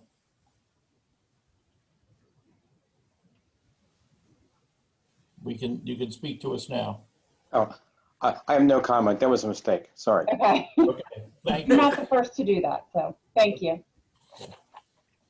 Any other comments?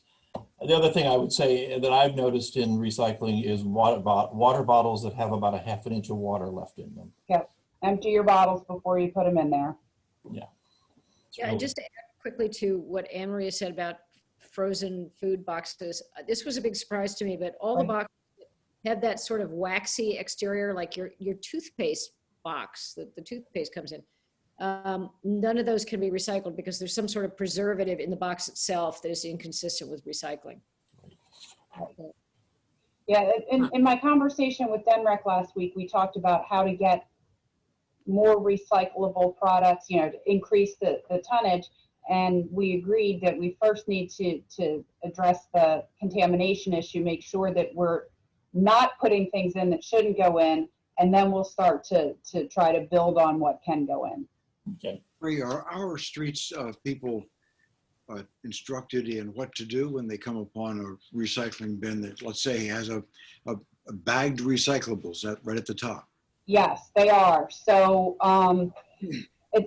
what's interesting is when I talked to Rick about this, when we first got the letter, we agreed that our most challenging route would be the route that is serviced by the automated truck. And Rodney was out on the automated truck today, and I don't know how, he was able to get some of the bagged material out of the truck. And he also interacted with residents as he saw them, if he saw things in there. The trucks where we have the guys on the back of the truck, that's a lot easier. Sure. It's still, I think we probably put a lot more into it than a lot of places, but they will, if it's heavily contaminated, they will, you know, let the trash guys know to come get it. If it's just a couple of things that can't, they'll pull them out and put them in the trash can. So I think it's also worth noting that they have slips that they leave in the trash cans if they find that it's contaminated. And I've seen evidence of that where they just leave the whole, because it's filled with, you know, it's just regular household garbage, and they just leave the whole thing. And then the regular waste trucks come around and pick it up, but they don't take it. Right. So our guys have been very, very good, and they're very aware of what can go and what can't. And on today the automated truck went to the transfer station, and I talked to Rick this afternoon, and we were okay. So that was good news. That is good news. Thank you. Any other questions for Anne Marie? Thanks, Anne Marie. I think we can all improve our recycling. Okay, hearing none, we can move on then to item G1, which is presentation and possible action on a report from the Police Department Review Ad Hoc Committee. Bonnie and Rob, you chaired this committee, and we have received the report. Would you like to talk to us about it? Ted, I'd be glad to. Bonnie, jump in or take over. Please go ahead. The report took a lot of work and it had a lot of help from a really fine committee. It has 12 recommendations in it. And rather than tackle them all tonight, we thought that it might make sense, especially because the report is already somewhat dated, having been prepared a few months ago, and much having happened in the meantime, that it might make sense to go directly to recommendation number 12 and ask, and that is to appoint, to reconstitute the committee on an ongoing basis, perhaps for a year, and to ask that committee as its first or among its first orders of business to review its report, perhaps with help from Stephanie, and input from Stephanie, and then resubmit it to the council for action on the recommendations that will then still remain. That would obviously, you, Mayor, are not ready to nominate the other members of the reconstituted committee tonight. So I would suggest that we accept recommendation number 12 and ask you to nominate members for the committee for the October meeting. Bonnie, does that sound right to you? Yeah, just a couple of quick things to add. Thank you, Rob. First of all, the committee did, I really commend everybody who was on that committee. They worked hard. They looked at a great volume of information. We received invaluable input from the Lewis Police Department, which was extremely helpful in coming up with the text and the recommendations. I do think that, however, that before the recommendations come to this group for adoption or modification or rejection or whatever council wants to do with them, that they should be updated because of some progress that's been made on them and on the general areas. So I think that's prudent and makes sense that what comes to council should be, as timely as possible. The other thing I would very much like to do is the report is on the website. It's embedded as under item G1 of tonight's agenda. I would really encourage people to read it, and assuming that council does reconstitute the committee, that people come to the committee's meetings and share their thoughts and ideas. Any further discussion? We appointed this committee as an ad hoc committee, I believe, last September, with the idea that it would be, we would get a report in January. And I know you ran into all kinds of issues. And then the pandemic happened and things got delayed even further. I understand. I think the question is, and we can certainly we can discuss this, appointing a committee going forward, how long does the committee really need to work? Is this a standing committee that we need to formalize, or is it something, again, as an ad hoc committee? And I think that's something we can talk about as we get ready to make the appointments in October. So that we look at, where we're going. Yeah, personally, I don't think it matters what label we put on. I think the 1 year that Rob recommended is probably a good period of time. There's a lot going on, as we all know, Absolutely. in the area of policing. There's initiatives at the state level. There's initiatives at the local level. Mm-hmm.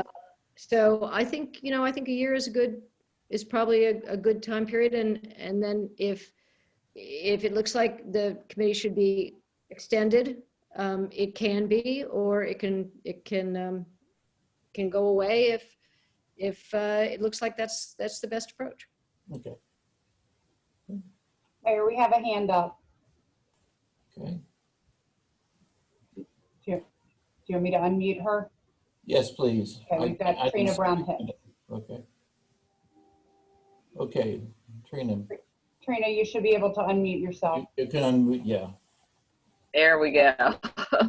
I just wanted to find out, are there any special qualifications to be appointed to this committee?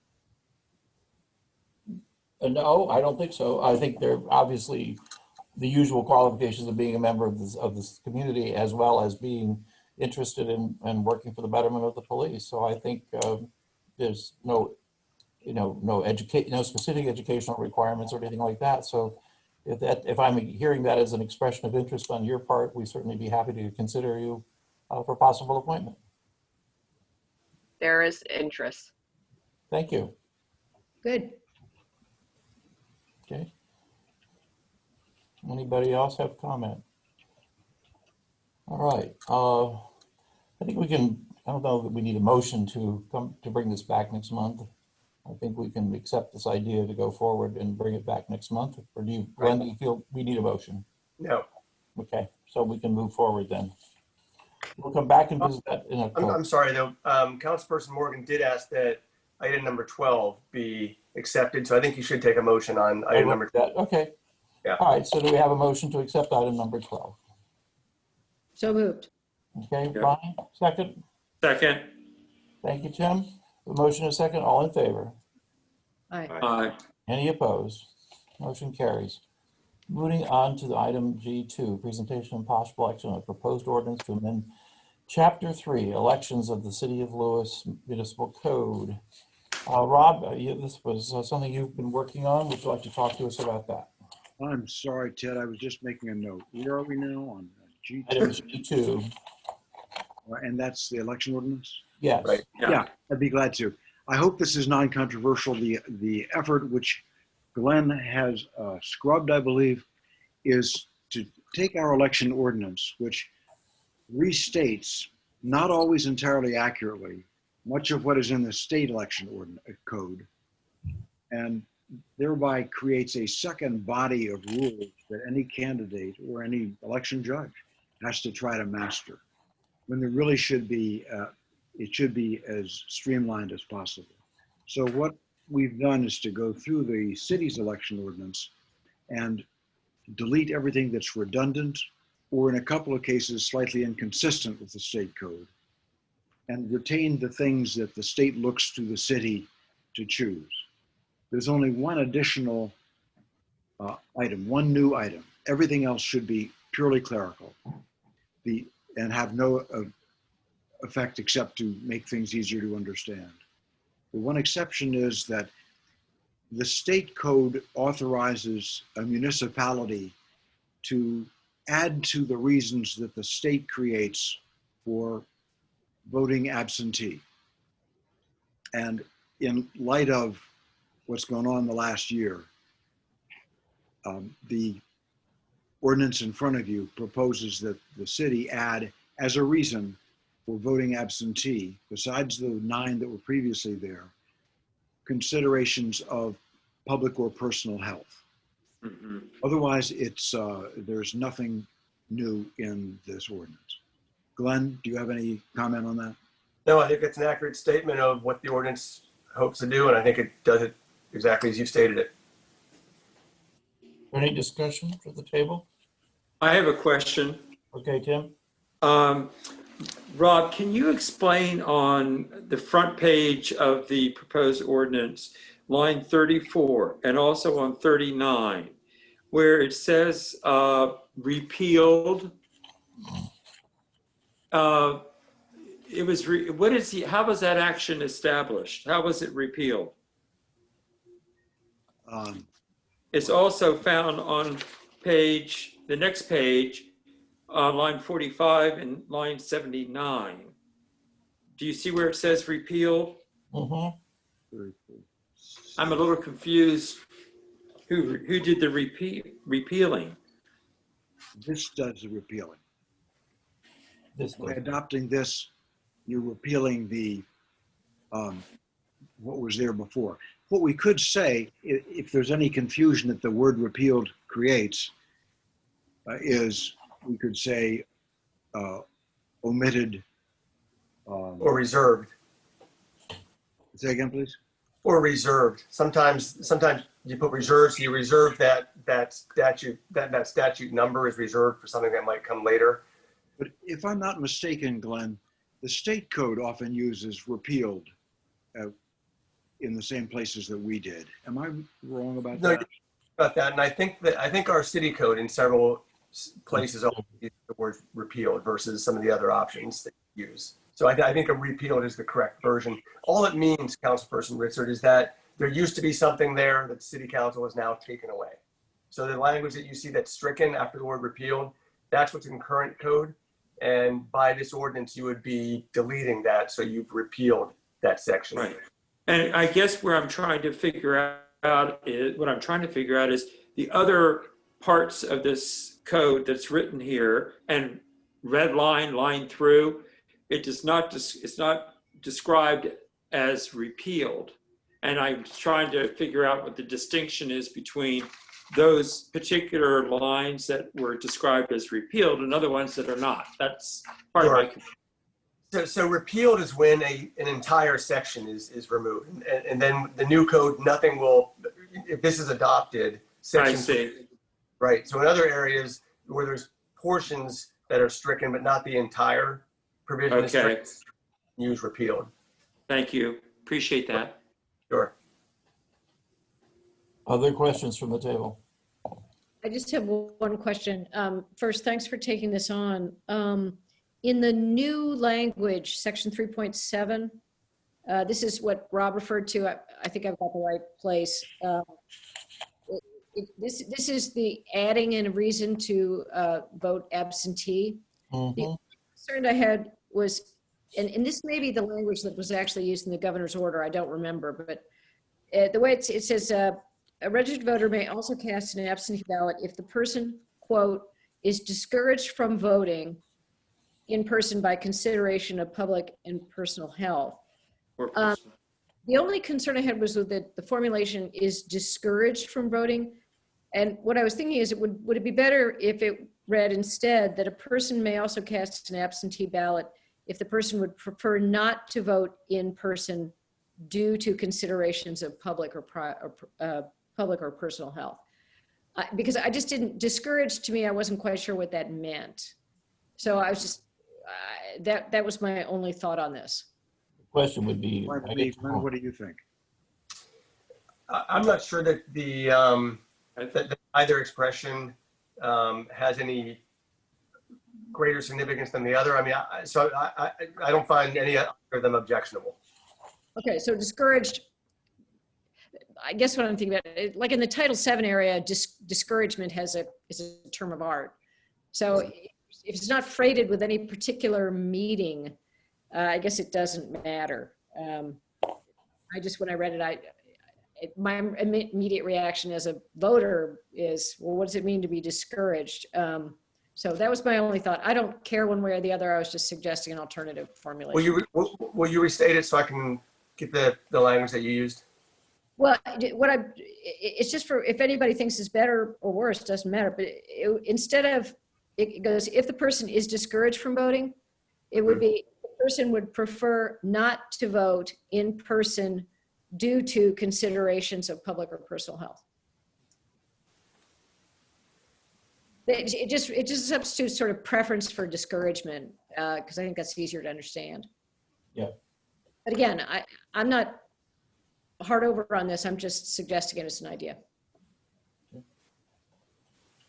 Yeah, I don't know if Councilperson Morgan was kind of the author of that language, which may have tracked the governor's order. I just don't recall.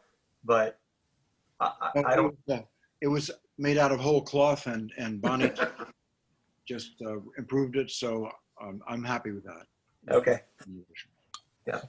Just for Janine's benefit, it would now read, in addition to the reasons for absentee voting, this is already in there, specified in 15 Del Code section 7571, a registered voter may also cast an absentee ballot if, well, I would say the voter, but if the person would prefer not to vote in person due to considerations of public or personal health.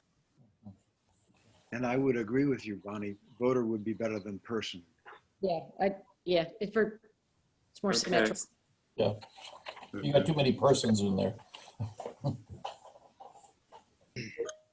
Okay. All right. Any further discussion? Hearing none, is there a motion to approve this with the modifications that have been made? I so move. Thank you, Rob. Is there a second? Second. Okay, a second. All in favor? Aye. Aye. Any opposed? Hearing none, motion carries. Moving on to item G3, consideration of using state voter rolls for the next election, which would require a charter change. Rob, this is another proposal that you had brought forward. Do you want to talk about that a little bit? Yes, the city charter has a section which covers election procedure, the manner of holding our elections. And I'm trying to pull up what was in the agenda. I'm going to share my screen since it was not. Oh, it didn't get linked to. No. Yeah, that. Hold on, let me. Well, it really would. I sent it around to everybody on the council.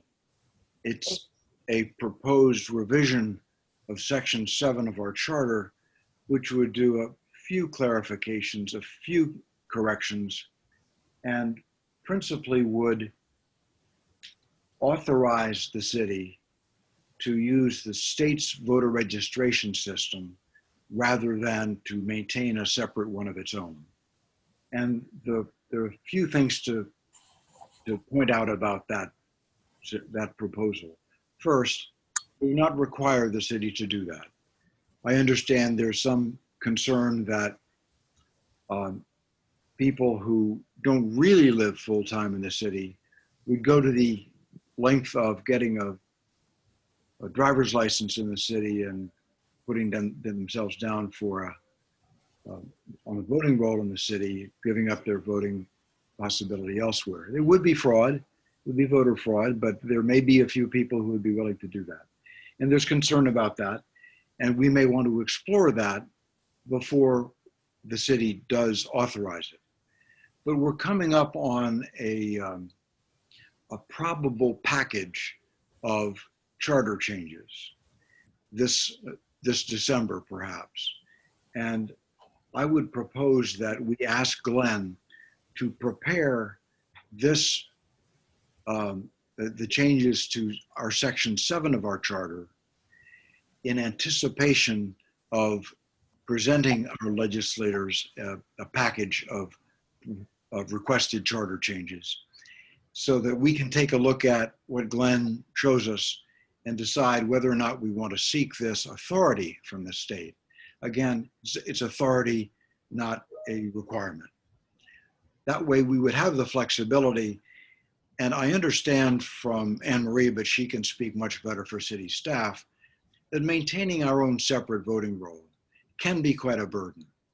And by piggybacking on the state's voter roll, which the state allows us to do and which some municipalities do, would save us a lot of trouble and some confusion. That's my suggestion. Discussion at the table. I support this. I think Rob makes this distinction as well. It's not saying that we have to do this. It gives us the choice and the ability to do it. And I think it's prudent. Okay. Uh, Bonnie, go ahead. Well, I am concerned about the part-time, full-time issue. And, you know, more than that, we've got plenty of time to do this. Obviously, the issue of, do our voter rolls, do we have to come up with a way to have our voter rolls be more timely? Yes, I completely agree with that. But I'm not sure I'm there on using the state rolls, because I don't know enough about them. I don't know how they're compiled. I don't know how they keep theirs up to date. But perhaps more important than all of that, those are just my thoughts. The issue of voter rolls, voting is obviously extremely important and very much in the news right now. So I would suggest that we have a public meeting on this to make sure that we hear from the citizens that this is what they want us to do. So we have plenty of time to do that before we need a charter change to be ready to go. So I'll throw that. I think that would be a good idea. And I think it would be useful for the citizens to have something that Glenn's taken a look at before they do. Okay. Yeah, that's fine. Fine. Tim, you have a comment?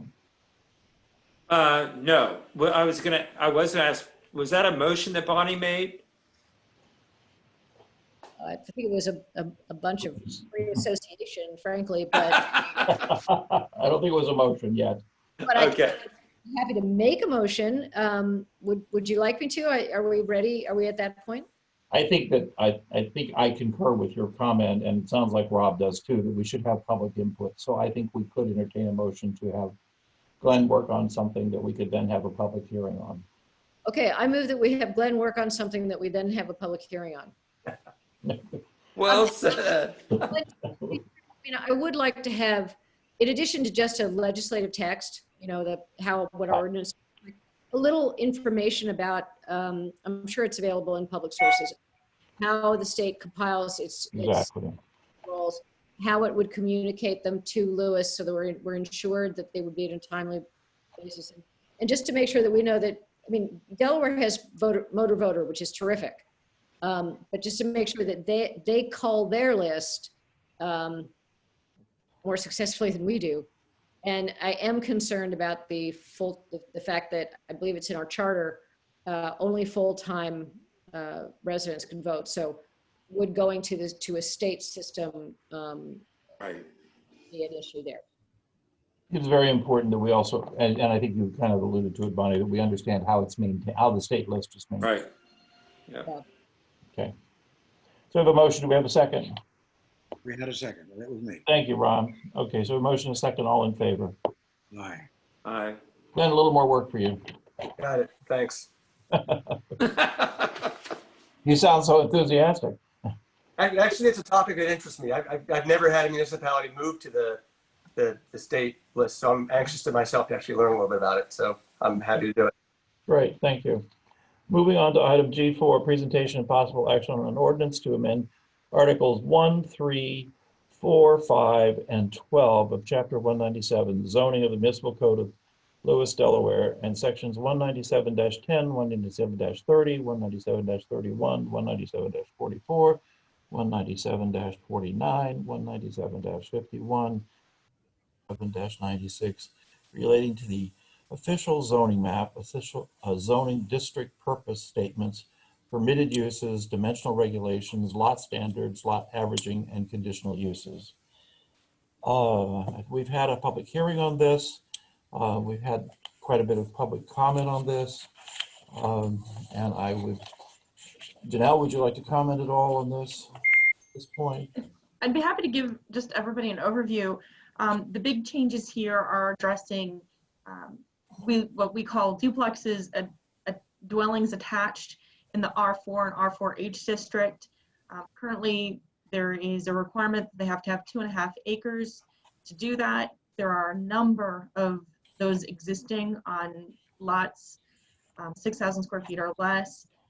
The commission recommended approval of eliminating the 2.5 acres, taking them from permitted to conditional use and adding a number of conditions on them. This also recognizes the R4 as being adjacent to, if you're going to future rezonings, adjacent to the town center zoning district. It recognizes the Burton subdivision as part of this, the ordinance. This also includes changes to the R2 zoning district, which would allow lot averaging, as we discussed, would allow for some flexibility if you're to make some lots smaller while others are larger to address some of the unique properties in the city. And I think that's a good overview. Happy to provide more information. Can I just add that this, there was a public hearing held on this on September 3rd. Council allowed for comments to be submitted through 4 p.m. on September 10th. The comments that we received are included in the packet. Council, we heard at the hearing quite a bit of information about some of the recommendations that are part of this and some concerns that people had. What is your current state of thinking?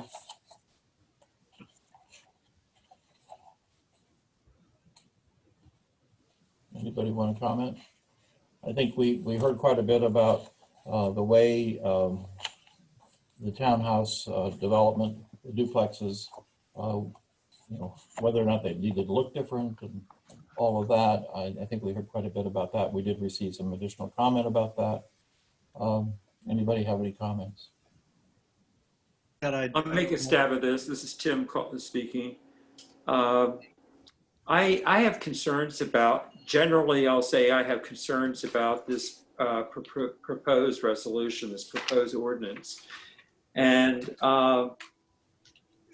my concerns are found in both the R4 and R4H, as well as in the R2 zones. And I am going to, I've studied this very carefully, I believe, and my concerns are still with me. They're unresolved. So I would like to, I'm going to make another stab at trying to get comfortable with this, if you don't mind. I would like to understand, speaking about the R4 and R4H, I want to be sure that this proposal is compatible with the core values that are stated in our comp plan. And specifically, I want to make sure that it speaks to that business of Lewis recognizing and maintaining its internal communities. That's a question. If anyone would like to answer that, perhaps Janelle? Sorry, I'm multitasking at the moment. So my understanding is the changes to the R4, again, you'd actually be making it more stringent and compatible, and potentially less compatible with the comprehensive plan. Because right now, duplexes are permitted in the R4 zoning districts and the R4H. So allowing them or changing the way they are is not inconsistent with the comprehensive plan. The comprehensive plan recognizes different housing types, and changing the way we look at, I call duplexes attached, dwellings attached, as the code references them, it would still be in compliance with the comprehensive plan.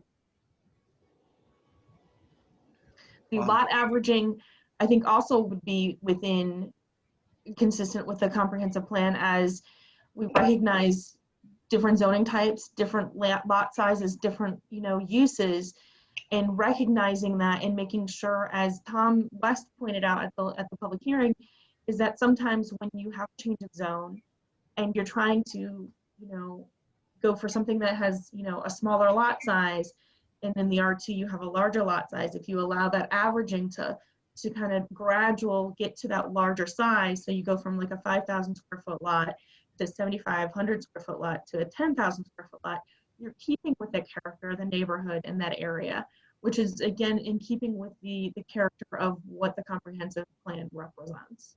But are you not also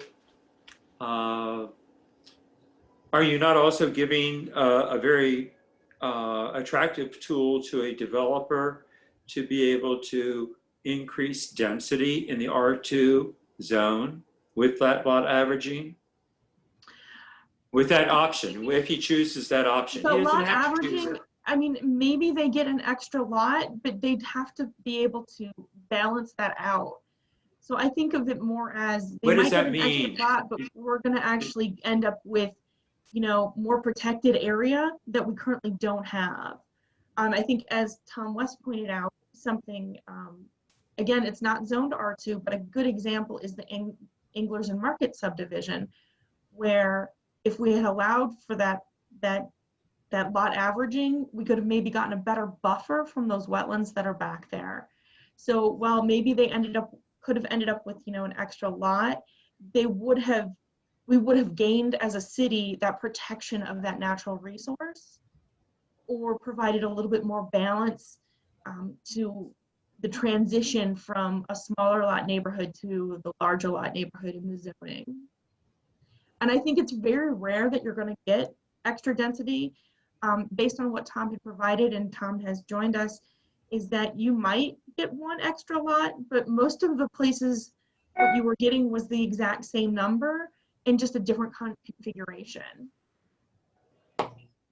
Janelle, I seem to remember that Tom mentioned the last time that some jurisdictions make express that lot averaging is allowed, but the number of lots that result from the subdivision under lot averaging can't exceed the number that would have been permitted without lot averaging.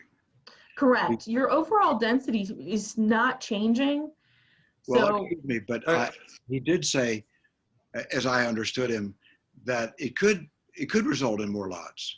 right. But not. What I'm suggesting is that we make explicit that we're not trying to make more lots available. We're trying to make it possible to take into account a wetland, a valuable tree, and so forth by some adjustment of the acreage of the square footages of the different lots.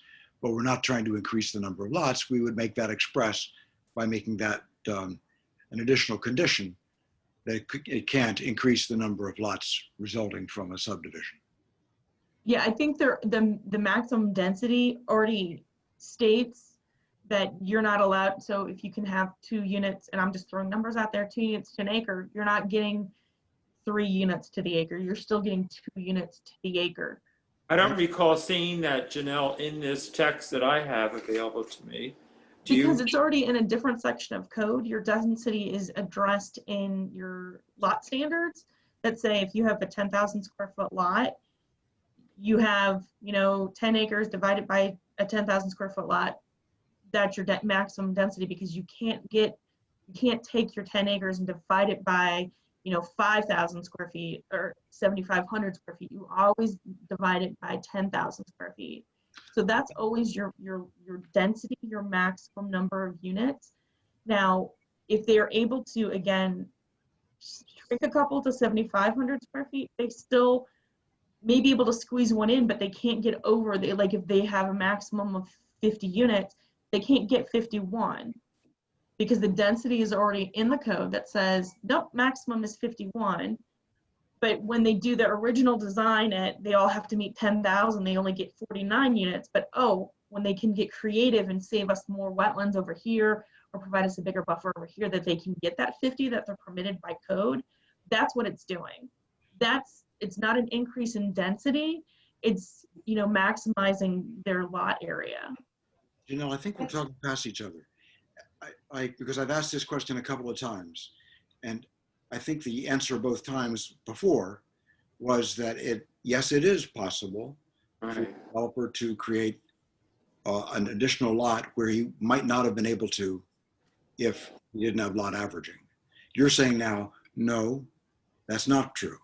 So no, what I'm saying is you can't go over your maximum density. Okay, so when you do a 10,000 square foot lot and you design it and they're all 10,000 square feet, and your maximum that you can fit on that lot at 10,000 square feet is 49 lots, but with lot averaging, you can get 50 and your maximum density is 50, but you're not getting an increase in density because your density is maxed. But I think to Mr. Morgan's point, I think what he's suggesting, and again, take a constrained property that has wetlands on it, where those wetlands wouldn't be able to be platted lots. Right. Correct. I think what he's suggesting is maybe the density is the density, but not mathematically it works, but you couldn't physically lay it out on that. And I think I'm not trying to speak for you, Mr. Morgan, but based on the conversation we had, my understanding is the concern is that, okay, maybe mathematically you can get 50 lots, but from a design standpoint, when you design around the features, you can't. His concern, as I understand it, is you don't want to be able to get 50 lots if by designing 10,000 square foot lots, you wouldn't be able to. So it's not just a matter of mathematics, it's how would it fit on the site given the constraints. So I think what he's looking for is language that would say, that the yield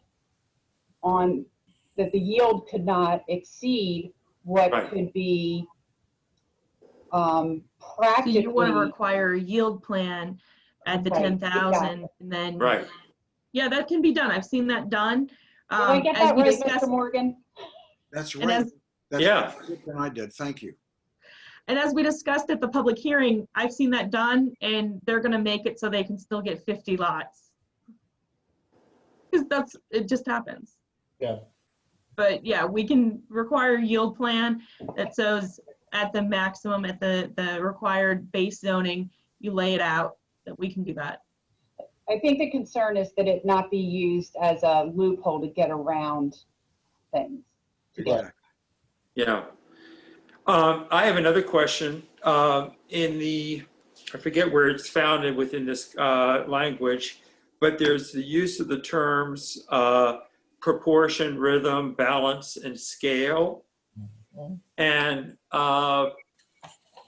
it does not point to who would be the interpreter of proportion, rhythm, balance, and scale. Who is going to fulfill that responsibility? Well, the planning commission is going to review it and make a recommendation, and the final decision falls under the mayor and city council. Because if it stays as a conditional use, it would have to come through council for final review and approval. So it would be up to council. Okay, so it would be first reviewed by the LPC and then by the mayor and council. Correct. With approval, correct? Yeah, Correct. A follow-up. That would be true for subdivision. Right. That would not be true for a single lot. We're talking about a conditional use review for it. Yeah, it would have to be. So then it goes to the planning commission and then city council, and there'd be a public hearing for it, for any development that uses that's using a conditional use. Yeah. As it stands today, no, it wouldn't. But as proposed, it would require a conditional use, which comes to before council for final decision. Can I mention that the language that Councilperson Richard pointed to, it set off a flag for me, because I noticed in the packet that's online that there's information or public comment there, but that language was pointed to in a letter from Bill Schaub, and he called me about it. All of the stuff that was received by City Council and the Planning Commission prior to the public hearing is not in the online packet, but you've all received it. What's in the online packet is stuff that's come in since the public hearing, just so everybody has awareness of the packet tonight. Right. But all that is on the record and has been received by City Council. Couple more questions, please. Is there the elimination of the 2.5 acres as a requirement? I guess we could describe it as a requirement in the existing code. Correct. Right. The fact that would be eliminated is really not too impactful to the R4 and R4H just zones, but it would be impactful to the R2, would it not? Or will it not? This change is only for the R4. The 2.5 acres is only for the R4 and the R4H. The R2 only deals with lot averaging. The duplexes deals with the R4 and R4H. So the 2.5 acres only deals with the R4 and R4H. Okay, so that is strictly those two, the R4s, right? Correct. Okay, good. And that for just 1 second. please. Tim, would you mind if I follow up on your point for just 1 second? No, please go, Bonnie. Thanks. As I understood it, though, while you're eliminating the 2.5 acre requirement for the 2-family dwellings, and that would suggest that it's a more liberal standard. But when you put in the requirements of the distances and the appearance, that's what makes it more conservative. Correct. Right? Without 2.5 acres, if I got that correctly? Correct. Would you say that again, Bonnie, please? As you'll recall from the public hearing, there was a lot of discussion about, and Janelle, correct me if I get this all wrong, and Tom as well, but one of the concerns that the Planning Commission had was that they didn't want entire streets to turn into monolithic R4,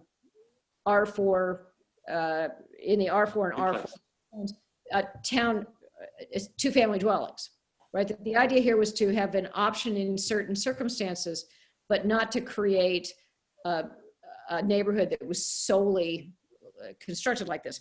And so that's why the Planning Commission put in their separation of 600 feet Right. side of the street, but between when you could have this kind of a two-family structure. So that in essence ends up making this almost a more restrictive option for a housing type than the 2.5 acres was giving us. Because there you could have had, if it was 3 acres, you could have had an entire community of townhomes. Have I got that right? So it actually only applies to duplexes. So townhomes, different, but yeah, but that is correct. I think it's a different way of allowing them or permitting them. I'm not sure if it's more liberal or conservative, because the research that we put together showed very few existing properties in R4 and R4H that were 2.5 acres. There was a couple, right? But two. So this would change how they're managed. So you wouldn't need the 2.5 acres, but there is the separation distance. And we think that there will be possibilities for additional duplexes under the proposed ordinance. You would have the separation distance and you would have the conditions, but it may make it so that there are additional ones in that district. And that's why we wanted to make sure there's conditions to right. address Exactly. it. I get that, because one of the things we've talked about before is whether it is desirable, and this is an open question, but whether it is desirable to have different housing types in Lewis as opposed to the predominant mode, which is single family homes. But what this would do is you might have more of this type of structure, but it wouldn't be in a monolith. Right. You wouldn't be massed in one section of the city. Exactly. So to me, this is somewhat akin to the requirement that City Council put on the Mariners Retreat development when we required that the elevations vary. Right. So we were sure we wouldn't end up with a cookie cutter kind of look. And I think that's also what the Planning Commission was getting to. I'm assuming you're talking about making sure that these multiple family, two-family dwellings fit into an otherwise, whatever the other structures are that are their neighbors, so that you don't have, a huge structure next to a smaller structure, so they all are harmonious. I believe that's where what the goal of the Planning Commission is, and I have to say I support it. Yeah, I think the question that was raised at the hearing, though, was given the size of our city blocks, is 600 feet an inordinate number? I think that's the question that we heard at the public hearing. Right, but the flip side of that is, the blocks are what the blocks are. I mean, the flip side of that argument is, just because the blocks are short, does that mean you want to have more of these structures?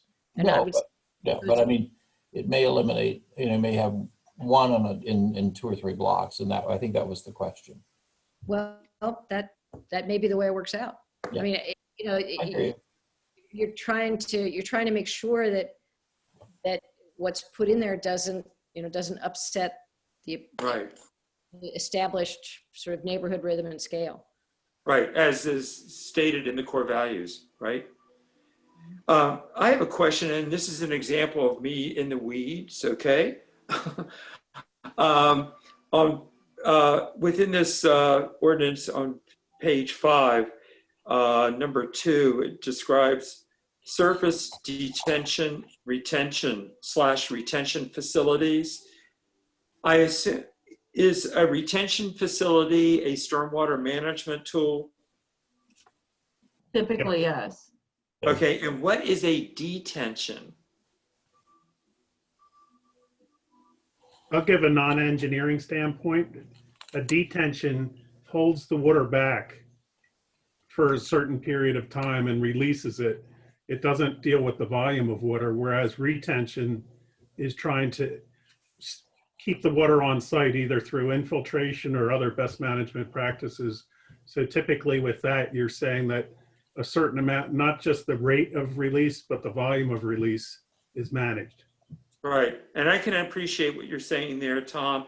I wonder why we don't say clearly, the language does not state clearly, the facilities are stormwater management facilities. it seems that we should be as explicit as possible. Because, you know,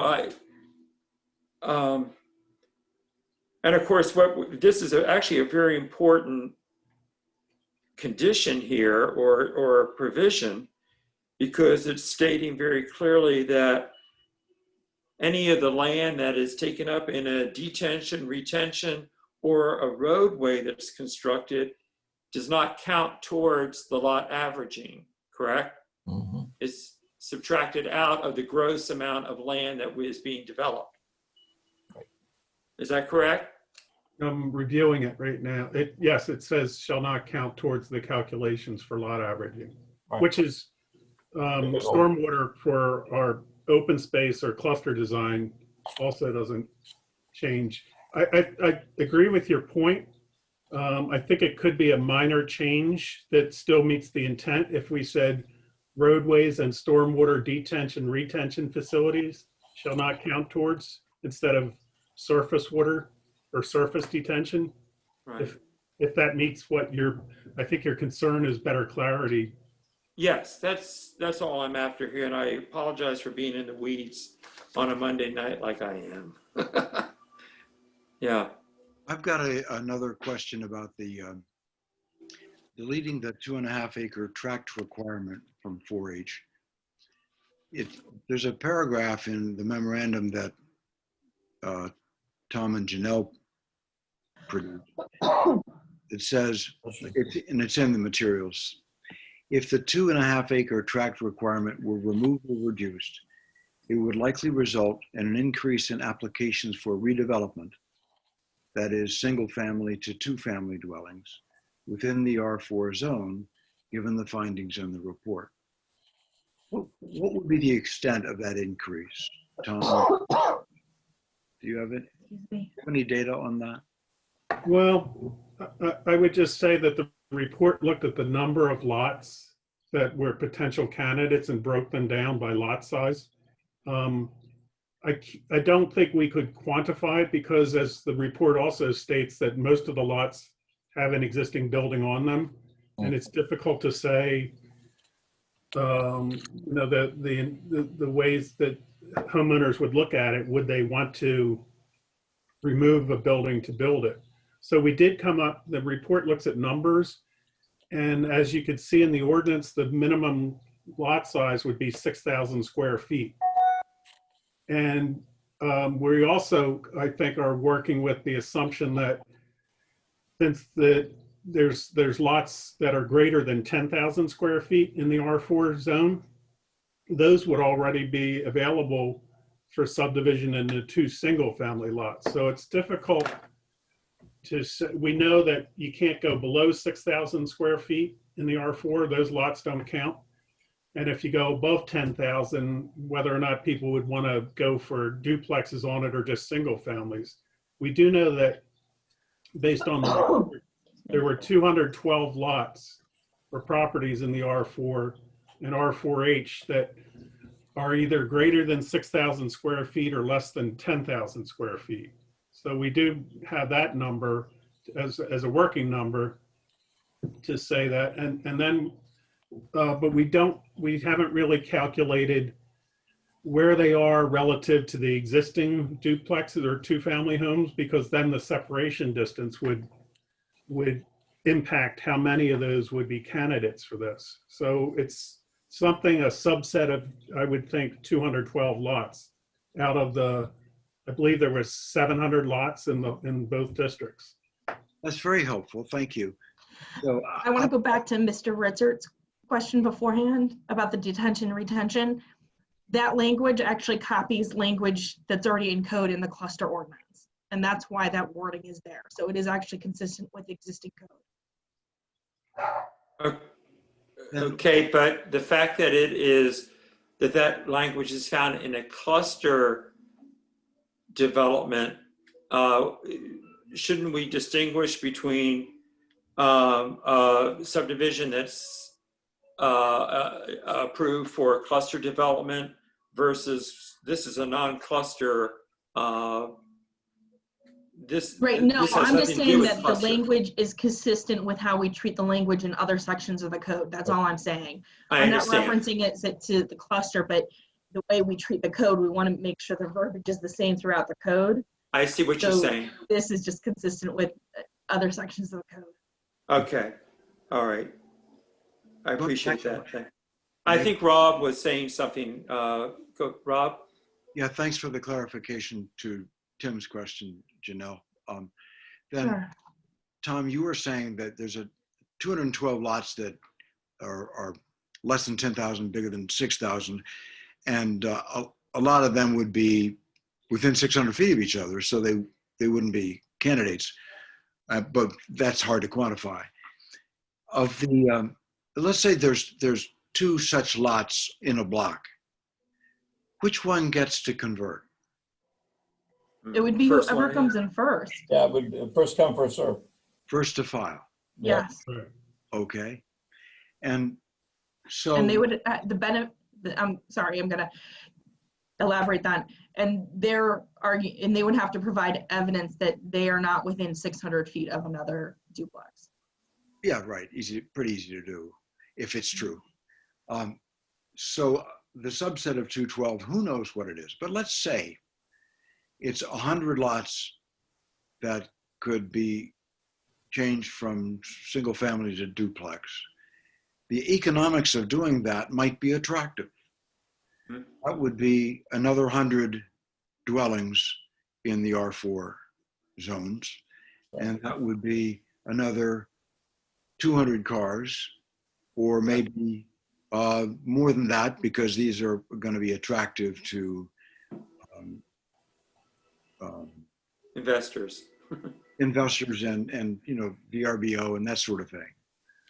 So I'm thinking that it's not an inconsiderable likely increase in density in the R4 zone if we remove the tract size requirement. At the same time, I recognize that the tract size requirement essentially disqualifies future duplexes in R4 the way our lots are now distributed. I'm not sure that's a bad thing. I have a concern with that, just with respect to, again, we refer to the comp plan, and with respect to what's affordable, where does affordable housing come from? And the other thing was with the projected housing needs, those numbers that are in the comp plan as well, how are we performing against those along with the mix that we're looking to get that's also in the comp plan? But I think it's highly unlikely that any of these 2-family dwellings will qualify as affordable housing. But I think your point is well taken, and it dovetails with Rob's, which is, do we want to have different styles of housing, even if it means slightly greater density? In other words, do we want, I mean, we've heard this in the past about people who want to age in place, right? They don't want to have the same size lawn. They want to have something that's more constrained. So, you know, there's arguments on all sides of this, but to me, that sounds like it's the trade-off. Do we want to have a greater option in housing types, even if it means the somewhat greater potential density? Now, again, I mean, it's hard to say how much more density there would be. I appreciate Rob trying to estimate it, because we don't know how close these lots are to each other, or if one develops and then the other can't, you know, all the stuff we've talked about. But I think it really comes down to, do we want to provide more 2-family dwellings? And if so, is this the way to get there, with all the restrictions and kind of limitations that the Planning Commission has designed to make this an attractive option? And I'm just going to point out that currently there are permitted use, and the proposed would actually make it a conditional use. So it would actually have to go through an additional review to be permitted.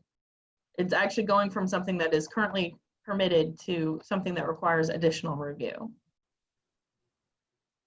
as proposed.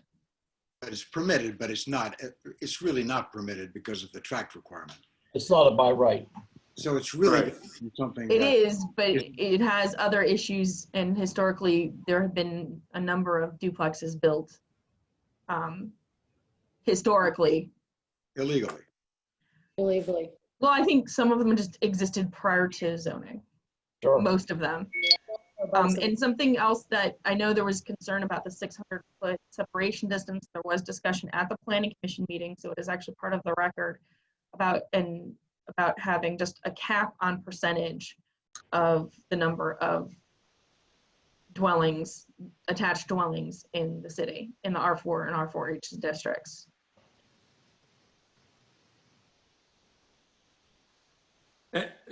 There was discussion by the commission, or did they actually make a recommendation? I didn't see a recommendation, did I? No, that was discussion at the commission about that, but they ended up going with the separation distance, but that is part of the record. Right. So I'm not adding anything new to the record. It Right. was discussed in public. Yeah. No. Janelle, did that look at what additional or just a cap number, including obviously what already exists? It was a cap number. And how many would you say that, given what exists now, that would allow for in the number that you guys discussed? Well, they didn't get too involved into what the number could be, but they did discuss about what if they allowed, 30%, and I'm just throwing numbers out because I don't remember off the top of my head. I just remember there was a discussion about that, about, what they would allow. I want to say there's probably about less than 100, Tom, am I correct? Existing duplexes in the R4, R4H? I would say approximately. less than 100. Yeah, I'd say maybe 3 dozen or 4 dozen. 4 dozen, okay. Are you saying fewer than that? Is that what you're saying? Yes, Existing. correct. Okay. Tom's saying there's probably less than 50 that exist. And how many of vacant lots are there in the R4 now? I can get you that number. It's not in the report, but we did note that there's most of them are built out. Right. Yeah. I wouldn't say less than a dozen probably. Okay. Most everything in the R4 and R4H is built. R4H, I knew. I didn't know that was true in R4. Thank you. Well, someone had provided actually a table, and it looks like, I don't know how accurate, but there were 6 lots that in this grid that we have. I think it's in everyone's packet. What page are you on there, please, Andrew? There's no page number. Okay. We're gonna work on that. I believe he's in the public comments. It's in the public comment, the information that was submitted during the public comment period. Right. Yeah, Go ahead. Go ahead, Andrew, please. But it's showing 6. It says Burton, West 3rd, 414 Painter, 2 lots on Road Line, a lot of Kings and Jefferson, and a lot in Mall Alley. Right. Thanks, Andrew. That's helpful. And then there was other things here like older construction. So the assumption there that it's not historic, but they could tear down. That was 121 King, 612 King, 118 Schley, 114 Road Line, 111 Road Line, 130 West 4th, 303 Road Line, and 156 King. That's a total of 8 lots there, I think. Right. If I'm counting correctly. Mm-hmm. Yeah. So that's a total of 13 lots between the older construction and the vacant lots. Right. The rest of the newer construction, if you look at it, if you look at the photos that were provided, it's all pretty much newer construction. Right. And so, another way of looking at this is that for each lot that's described here in this column of 1C, 2C, 3C, 4C, and 5C, each one of those lots represents a potential of a duplex on each of those lots, correct? Right. Right. Not necessarily though. Well, I'm sorry, because they are 6,000 or greater. So and they're vacant lots. So only if they're not within 600 feet of another duplex. These are pretty far spread apart when you look at them. But you have to look at what else is already existing. Yeah. Yeah, we don't have, yeah. So if we look at the percentage based on the 6,000 square foot lot, and Tom did the math that there were 212 lots that were 6,000 square feet and up to 10,000 square feet. And if you did just, and I just pulled 20% out that you would allow as duplexes, that would allow for a total of 42 duplexes total within the R4 and the R4H zoning district, based on That's on top of what's already there. No, that would be total. So if you already have, and again, I just did 20%, I'm just pulling numbers, trying to look at what'll be allowed, but based on and again, some of the existing duplexes are on lots less than 6,000 square feet. There's one on less than 4,000 square feet. There's a duplex on. Yeah. I did the math to make sure they complied with the lot coverage requirements. Yeah, there's quite a bit of those that are smaller. I think it's important to point out too that the lots that are in R4H, it's not as easy. A property owner would need to go through historic review to demolish the home, and there's a set of criteria that would need to be met to say it's unstable. Or so I would think that the lots in the R4H, the 212, have a larger hurdle to go through in order to build a duplex to tear it down. And I think also there's a great deal of the R4 that is R4H, which also has that additional burden of not being able to convert from and having to go through H Park to be able to tear down and rebuild. But based on the 212, if you did the 212 that were already existing lots, if you did 20%, it would be a total of 42 duplexes in the R4 and R4H zoning district. Why do we want more? I think it goes back to what the comprehensive plan says. Again, this is something that's already permitted in the zoning district. No, it's not. It's impossible. Well, it might be impossible, but the code says you can do it if you can meet these requirements. But you can't. By definition, 2.5 acres, you can't do it. Right. There are only 2 properties that allow that. I mean, just to answer your question, I mean, just to go back to what we were talking about earlier, you asked a basic question: do we want to have more 2-family dwellings in the R4, R4H? A handful of them apparently, but are zones. And that leads to the question of what's in the comp plan, which is that we should have a variety of housing. Exactly. Now, but you raise a good point. You have to balance that against, the marginal increase in density. So I think that is the issue on this particular point. I mean, are the conditions, do we think that that's a good trade-off to have people have that option of a housing style versus some increase in density? And if so, are the conditions that have been offered here under a conditional use approval process sufficient to make us think that any 2-family dwellings that are created will be harmonious with the surrounding dwellings? It seems to me that unless I'm missing something, that's the issue. I think that's well put. I think you've summed it up well, yeah.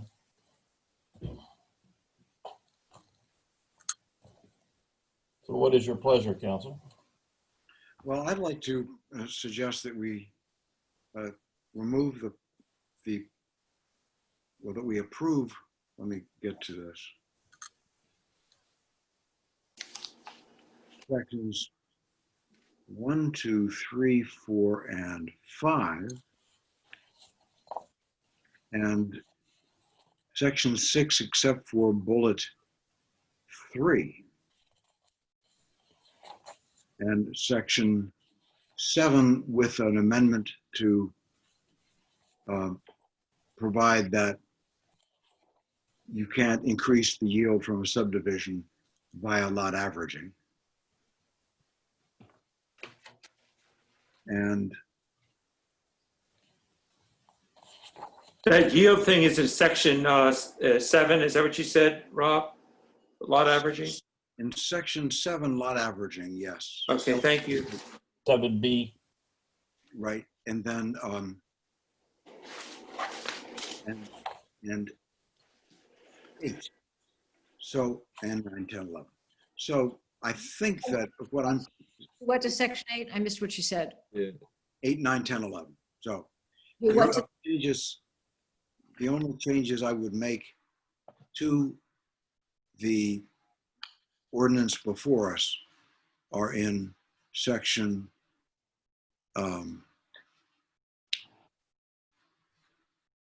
6, delete the 3rd bullet, and in section 7, add a limitation on increasing the yield.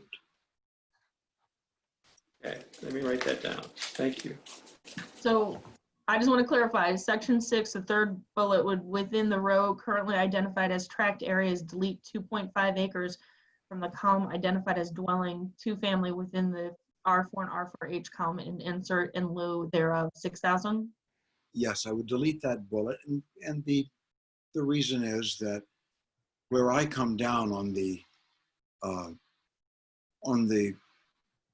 choice that Bonnie so well outlined is, I think that density is a problem for the city, and I don't think it's worth having an increased variety of housing styles in return for another increment of density in our downtown.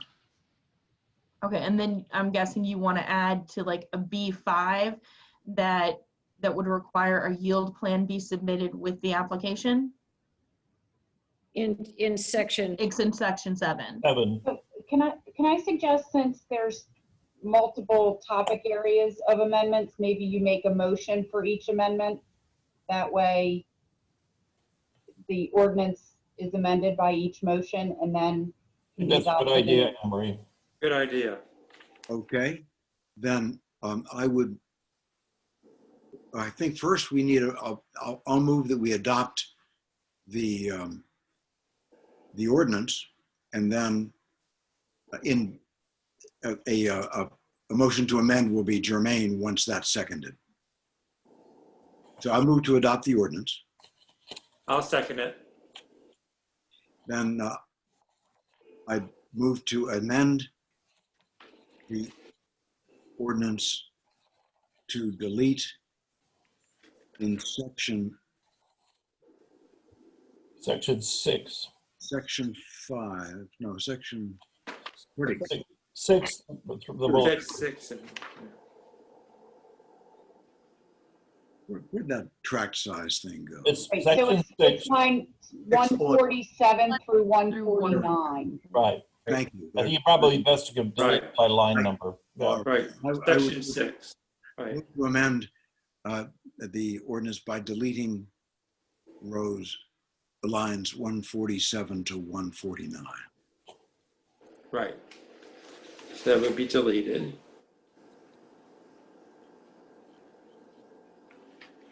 Okay.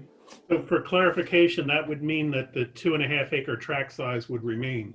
Exactly. That's where I was going. Do you really want to do that? Yes, because that is an effective way of saying we don't want more density. Thank you.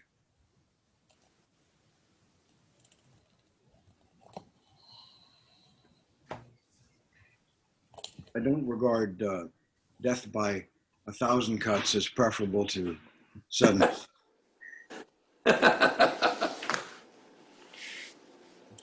I think we've run into problems with the 2.5 acres several times. So I'm wondering, you really want to delete do you want to leave the 2.5 acres? Or do you want to modify it? We've run into problems with them because we didn't pay attention to it. I don't think that'll happen again.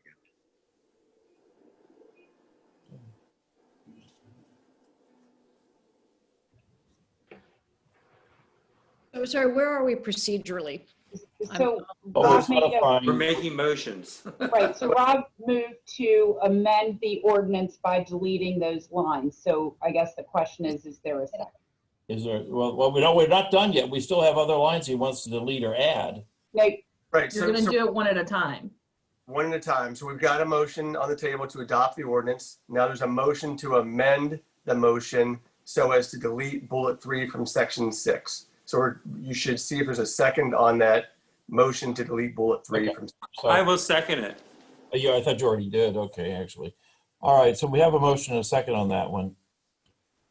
So you can take, there you go, right. You can Go just, ahead. this can just be a regular vote. Right, this is a regular vote, just a motion. Yeah, so we have a motion and a second. All in favor of this motion to delete lines 147 through 149? Aye. Aye. No. No. No. Motion dies. All right, we're left with the lot averaging question. So I will move to amend section 7 of the ordinance to add, as Janelle suggested, a yield plan, and to require that the yield plan show no increase in units resulting from lot averaging. So can I suggest that the language there would be section 7, B would say, a yield plan shall be submitted demonstrating that the use of lot averaging will not yield more lots than a design not utilizing lot averaging. Thank you, Glenn. Thank you. Yeah, that does it. And would that be a new B5, Glenn? It has to be B5. It's new. It's a new item. 5, yes. Thank you. I'll second that motion. 1 second on the motion on section 7. Earlier in the discussions, I believe Councilman Ritzert brought up on page 5, which is in section 7, to reword C2 to say roadways and stormwater detention retention facilities instead of roadways and surface detention retention. I wanted to bring that up because you're going motion by motion through this section, and if you wanted to include that in this section. Thank you, Tom. So Mayor, I suggest that you see if there's discussion on the current. On the new B5. Right, and then move on to the other one. Okay, so is there any discussion on this? Or is there a motion to go ahead? Well, there's already. Second already, so is there any further discussion? Okay, hearing none. All those in favor? Aye. Aye. Aye. Bonnie, did you vote? Yeah, I said aye. Okay, I didn't hear you. Okay, so the motion carries 5 to. Okay. Okay, so then we have C2 that Tim wanted to amend. Correct? Yeah, please. Okay, and the new wording, Tom West, is roadways and Roadways and stormwater detention retention facilities shall not count toward the calculations for lot size averaging. Okay. Can I ask a question? And this is more for Tom. Would that language be clearer if it was just stormwater management facilities? That way you don't get into if it's a rain garden or a swale, Yes. arguing about whether it qualifies. So your intent would be that a rain garden or swale does not count, would count towards it. Is that? No, it would be that any stormwater management facilities would not. that are part of the development, if it's part of their stormwater management system, it's not part of the. And typically a rain garden's identified on a plan. So I would think that would work if it says roadways and stormwater management facilities. Yeah, so we could change this, we could delete the surface retention, detention, and just say stormwater facilities. Stormwater management, I think, was the suggestion. Yeah. Right. And we would do that by consensus? By motion. Yeah, the motion. Motion to amend line 212 to say roadways and stormwater management facilities. Facilities is there. Calculation of lot size averaging. Okay. So we have a motion on that. So moved. So moved. I think we have a motion all around. All in favor? Aye. Any opposed? Okay, motion carries. Is there any other amendment we need to make to this? Okay. May I say, Mayor, that I've got immense admiration for the Planning Commission and for Janelle and Tom for having worked through this. It's really a magnificent body of work. Agreed. It's been Very- going on for a long time, so, Yep. okay. All right, well, thank you all for your discussion on this. Keep moving on. Do you need a motion to approve it Approve as the whole amended? thing. So you've already got that motion, and the motion has been amended now in two respects: to add a new section B5 dealing with a yield plan, and to amend line 212 dealing with stormwater management facilities versus instead of detention retention. So what I would like to take a 5-person vote, and please give reasons for why you're voting the way you're voting. Remember that you can rely upon other people's reasons for why they're voting the way they're voting. Okay, so we have a motion. Somebody want to make a motion to approve? Well, the motion's already made. And Oh, the motion's already made. Okay, all right. Need to take the vote. I'll go ahead with the vote then. Rob, you want to start? I don't know why me. Why are you picking on me? But okay. I'm not picking on you. It's because I always used to be the most junior person on the council, and so you turned to me. But things changed.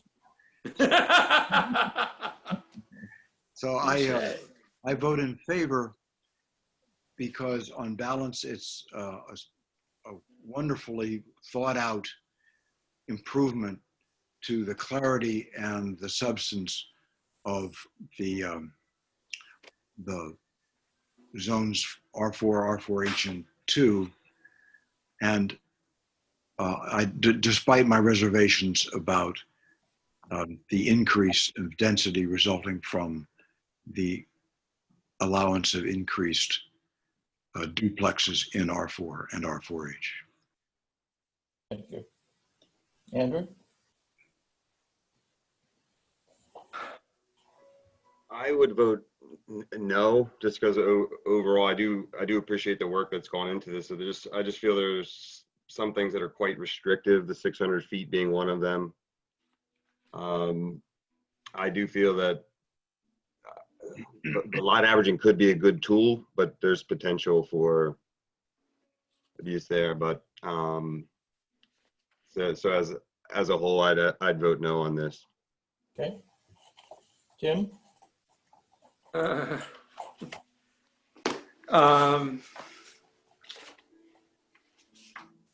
This is a tough one.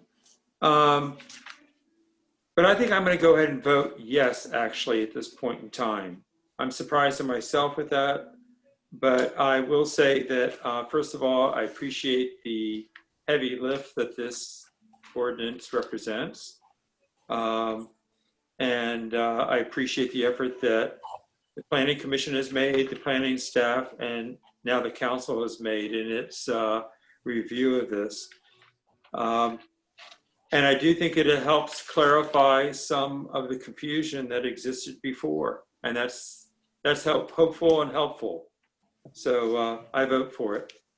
You also adopt some Councilperson Morgan's reasons for your vote? Oh, yes, all of those as well.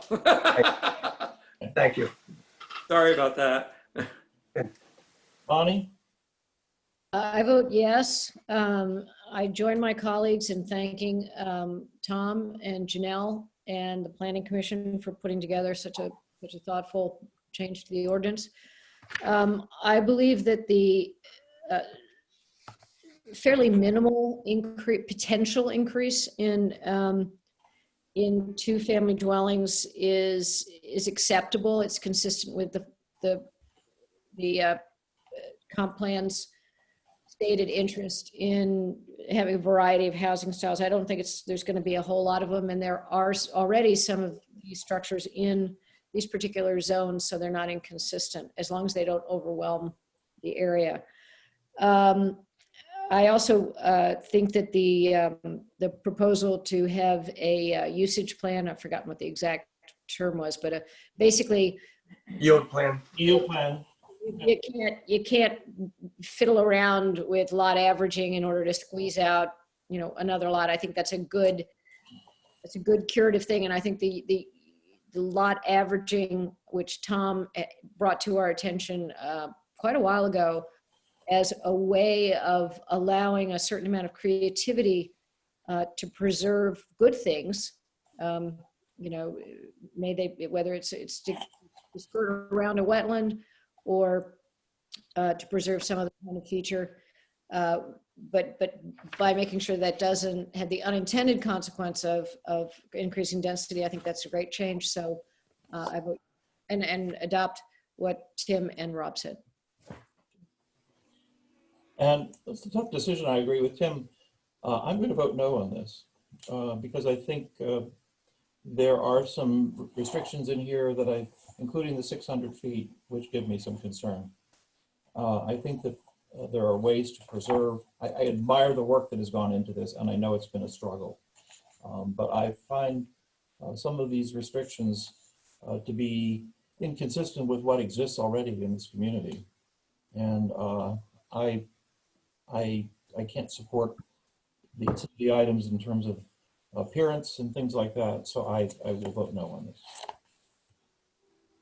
So the motion carries.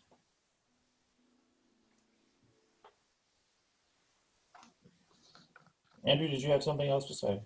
No, I just like to add also that I'd noticed as well that the vote between the planning commission was quite close in several of these respects as well. So I'd meant to note that when I addressed. Right. It is not to say that I don't appreciate the work that went into it, but I think there are some things here that give me pause. So, all right. Thank you all again, and thank the Planning Commission. Janelle, Tom, thank you for your work on this. Moving on then to item G5 is presentation of possible action on the ordinance to amend future land use map of the 2015 comprehensive plan to change land use classification of property on Milford Avenue from residential to open space. This is, we had a committee that looked at lots that were in the floodplain over on the beach.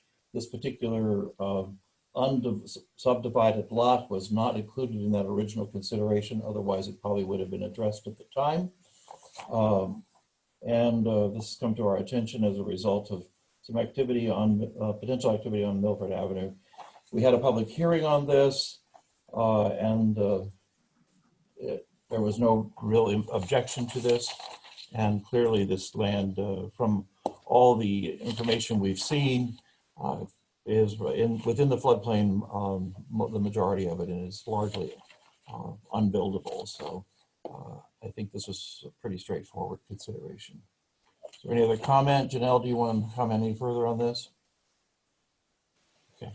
No, this was very simple. Right. Addressing a property that has wetlands on it. Right. That's owned by the city. Right. Can I just add, I was on the committees that looked at the paper streets and some lots and whether or not they should be changed from a developable use to open space. And so this, I think, is just an extension of a long-standing decision by council about what to do with these properties. Note that this is only the lots. It's not an abandonment of the street. At some point, we may want to consider coming back and abandoning the street. We looked at streets and lots before, right. and they were treated the same way, and this is consistent with that. Right. Okay. All right. So we need a motion to approve. Anybody want to make a motion? I'll make a motion. I'll second it. Janine, you'll have to create a motion, I think. But the motion is to approve the rezoning of Milford Avenue to open space. From all those in favor? Can I just, would it be to amend the comprehensive plan for the property on Milford Avenue from residential to open space for the land use classification? Yes. Thank you. Thank you for making it a formal. Cleaning up the language. Thank you. So we have a motion and a second. All in favor? Aye. Aye. All right, moving on then to item H2. We've already dealt with H1. Is item H2 is presentation and possible action on a resolution to set a public hearing on an ordinance to amend chapter 197, section 197.4, wetlands to establish a wetland buffer requirement. There's been a lot of work done on this. And I think what we need to do is set a public hearing on this. So we did not poll you all for dates. Right. But so as I look at the calendar, it appears that October 8th could possibly work. I know, Rob, you're away, but if it's Zoom. Pardon? I'm virtually away. Okay. I have an all-day board meeting, but I could probably break out of it for this hearing. This would be an evening meeting, probably. Yeah, good. So if we did October 8th, then you will be able to take it up on your agenda on the 12th. Otherwise, we are looking at something after the 12th. So. Okay. What is everybody available on the 8th? Andrew, does that work for you? Yeah, Bonnie? I'm available. Yep. Okay, looks like that works for everyone. So could we have a motion to What time? 6 o'clock? 6 o'clock? Okay. Mhm. Okay, so that's a hearing on the 8th at 6 o'clock. That's correct. I would move that we set a public hearing on, wait a minute, I'm just getting my agenda back up, which is on my phone, which makes the writing very, very, very small. But I would move that we set a public hearing on an ordinance to amend Chapter 197 zoning, Section 197-4, wetlands to establish a wetland buffer requirement on the date and time just discussed. Thank you. Second. Thank you. A motion and a second. All in favor? Aye. Aye. All right, motion carries. Moving on to H3 is presentation and possible action on a resolution to set a public hearing on an ordinance to amend Chapter 197, 197-83, other utilities to establish requirements for wireless facilities. This has been a topic that has been, as we look to G5 and other things, this is something that we're going to be faced with. I know the Board of Public Works has been working on this already. And I know, Janelle, you've put quite a bit of time into this. Do you have any comments you'd like to make at this point? Right now, it's just to address the potential of 5G coming in. There's an ordinance to put that section into the code along with design standards that would not be part of the section, part of the zoning ordinance, but would be, so we could easily amend those and make those flexible as things, as the technology changes. So right now, it's just an ordinance to get that into the code and then to have some design standards. And I think you've been, the collaboration between the Board of Public Works and your office has been very strong. Yeah, we've had multiple meetings with them. We've had multiple meetings with H Park, multiple meetings with the commission as well. Okay. So do we think we can do this on the same night as the 8th, or do we need to set a separate date for this? So this one, the planning commission is still working on the design standards. So I do think there's a little more time. So if we want to do this one after the 12th. All right, so what are we looking at then? So we could potentially have it on the 14th. How about the 15th? The 15th is the African American Heritage Commission. Okay, well, we'll do that then. We could do it that following week. It's on the wrong month. We could do it Tuesday the 20th? We could do it on the 20th. That's a Tuesday? Yes. Mm-hmm. Again, do you like 6 o'clock? Yes, 6 o'clock. There's a, isn't there did I make a mistake in my data entry? Isn't there an African American Heritage Commission meeting that evening, Anne-Marie? On the 20th of October? That's what I have on my electronic calendar, but I could have screwed up. They meet on the 15th. Third Thursday. Yeah, it's okay. Then I've made a mistake. Then obviously. Okay. Okay. So does the 20th work for everyone? Bonnie, does that work for you? Yes. Okay, 20th at 6 o'clock. Okay, so we have a motion, please. So moved. Yeah, Tim, you had something to say? I do. Okay. I was gonna, I'm thinking about our conversation that we started this evening with our Chesapeake utilities and how difficult we have found their willingness to grow their network in our city. And what I would not want to do is create an opportunity for bell companies to be given a franchise and for us not to really understand their intention to grow the network throughout the town or to really understand what their intentions are. And I'm wondering if it would be acceptable with you all if we made an effort to reach out to a representative from one of the companies and get them to come and explain that their vision, their plans for Lewis. So we actually already have comments from Verizon, and they consulted with AT&T and provided comments, and that's what's being considered currently by the commission. And I can tell you the Verizon representative was on the meeting earlier and is planning on attending the public hearing. I've had conversations, so they are well aware of it, and they provided comments. It would be great, I think, Mayor, if we also invited them to address the hearing. Well, I think I would like to really hear from them what their plan is, what their rollout plan is, and then stand for a Q&A. Okay.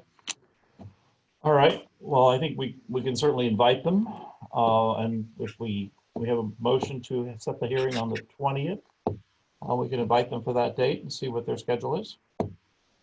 Okay. Okay. A motion and a second already. All those in favor? Aye. Aye. Any opposed? Motion carries. And Mayor, I would hope that if they, for some reason, can't make that date, that we We'll could come back. We'll change it. Good. Okay. So I think we also want to make sure that the Board of Public Works is there that night as well. Yes, right. Okay. One thing I just want to note. I'm sorry. What? I'm sorry. I just wanted to note that we do not have franchise agreements with the telecommunication companies. We do not. Okay. Yeah. Okay. That's a 6 o'clock meeting. Is that correct? Correct. Thank you. Just want to make sure. No, that's fine. Okay, item H4, presentation of possible action to send a referral to the Lewis Planning Commission to review both the AX Res and the AX Mix District and to solicit the commissioner's comments on these recommendations. Tim, this was an initiative that you asked for. You care to comment? Thank you very much. Yes, what became apparent to me as I was reviewing documents is that our Lewis Planning Commission did not have an opportunity to review the AX Mix and AX Res ordinances or proposed ordinances, they would have been at the time, before they were enacted. And I think that we would be prudent to go back to our public body, our advisory body, and ask them to review the ordinances and make comments and recommendations. Okay. I think I would note that the LPC did have an opportunity to comment on the original ordinance, and that then there was amendments made and they didn't have opportunity to comment on that. Is that correct? That's different than my recollection of the read of the minutes, but you know, the important thing is that we create a public record. That's what needs to be done. We need to get the Planning Commission their input on this important issue, these districts. Well, it is important because my recollection, that I was going to ask for a clarification. My recollection is the same as Ted's, that the original AX and AX Res ordinances went to the Planning Commission, and the Planning Commission did provide comments, but that when those subsequently, when those two ordinances were tinkered with, those tinkerings or whatever amendments did not go back to the Planning Commission. So just want to be clear about what it is we're asking the Planning Commission to review, because it already took a look at the original ordinance. So what is it we're asking them to take a look at this point? Funny, as I recall, obviously our recollections differ in certain respects. As I recall, the Planning Commission was somewhat cut out of the process. Yeah. I don't think they got an opportunity to give this their full attention. And I'd like to see them take another look at the ordinance. All right, so, well, you're right. I believe I think I'm right on this one, but regardless, is what you all are proposing is to send the entire ordinance, lock, stock, and barrel, in its current form, back to the Planning Commission for them to. I'm not quite sure how you could send a piece of it back without their being able to effectively review the whole. Well, that depends on whether or not they. Asking them to review and make any recommendations they think wise to the regulation, the ordinance as it stands. I think that my recollection is the original went, but the subsequent amendments did not. And I think the Planning Commission was not involved in the subsequent amendments. And there was a lot of, I think, constructive discussion at the subcommittee meetings. I believe there were questions raised or a series of topics put together that were useful information, and I think focused on what changes were made. Perhaps if the Planning Commission's looking at the ordinance and looking at the amendments, one of the things that would be helpful to them is to review the minutes and the topic matter from the amendments that were made. Not that it would guide their decisions, but it was really useful information and would bring them up to speed with what the amendments that were applied to the original, why they were done, and Right. let them look at that as a package. I think you will find that, Tom, if I'm following your statement correctly, your advice there, are you suggesting that the Planning Commission's review be limited to the tweaking that occurred? Is that what you're suggesting? No, not at all. No. I think that Oh. there was good information at those meetings that said what are the, and I think it was the start of the meetings of saying what were the important issues that people had with that. And I don't bring that up to say to limit it to those discussions, but rather just to let them know where the subsequent amendments, what was changed, and what was the context for those changes, so that they're back up to speed with how the amendments were made, but not to limit their discussions to or review or suggestions to council in any way. Thank you for that clarification. I will go on. I'll state that when I did the review when I participated in the second iteration of the ad hoc committee on these important districts, annexation districts, I actually did a review of the meeting minutes of the Planning Commission to see what their comments had been during the first go at this AX Res and AX Mix. And at the time I did that review, there were no meeting minutes in the public record. So, no meeting minutes about the Planning Commission reviewing the original AX Mix and AX Res proposed ordinance.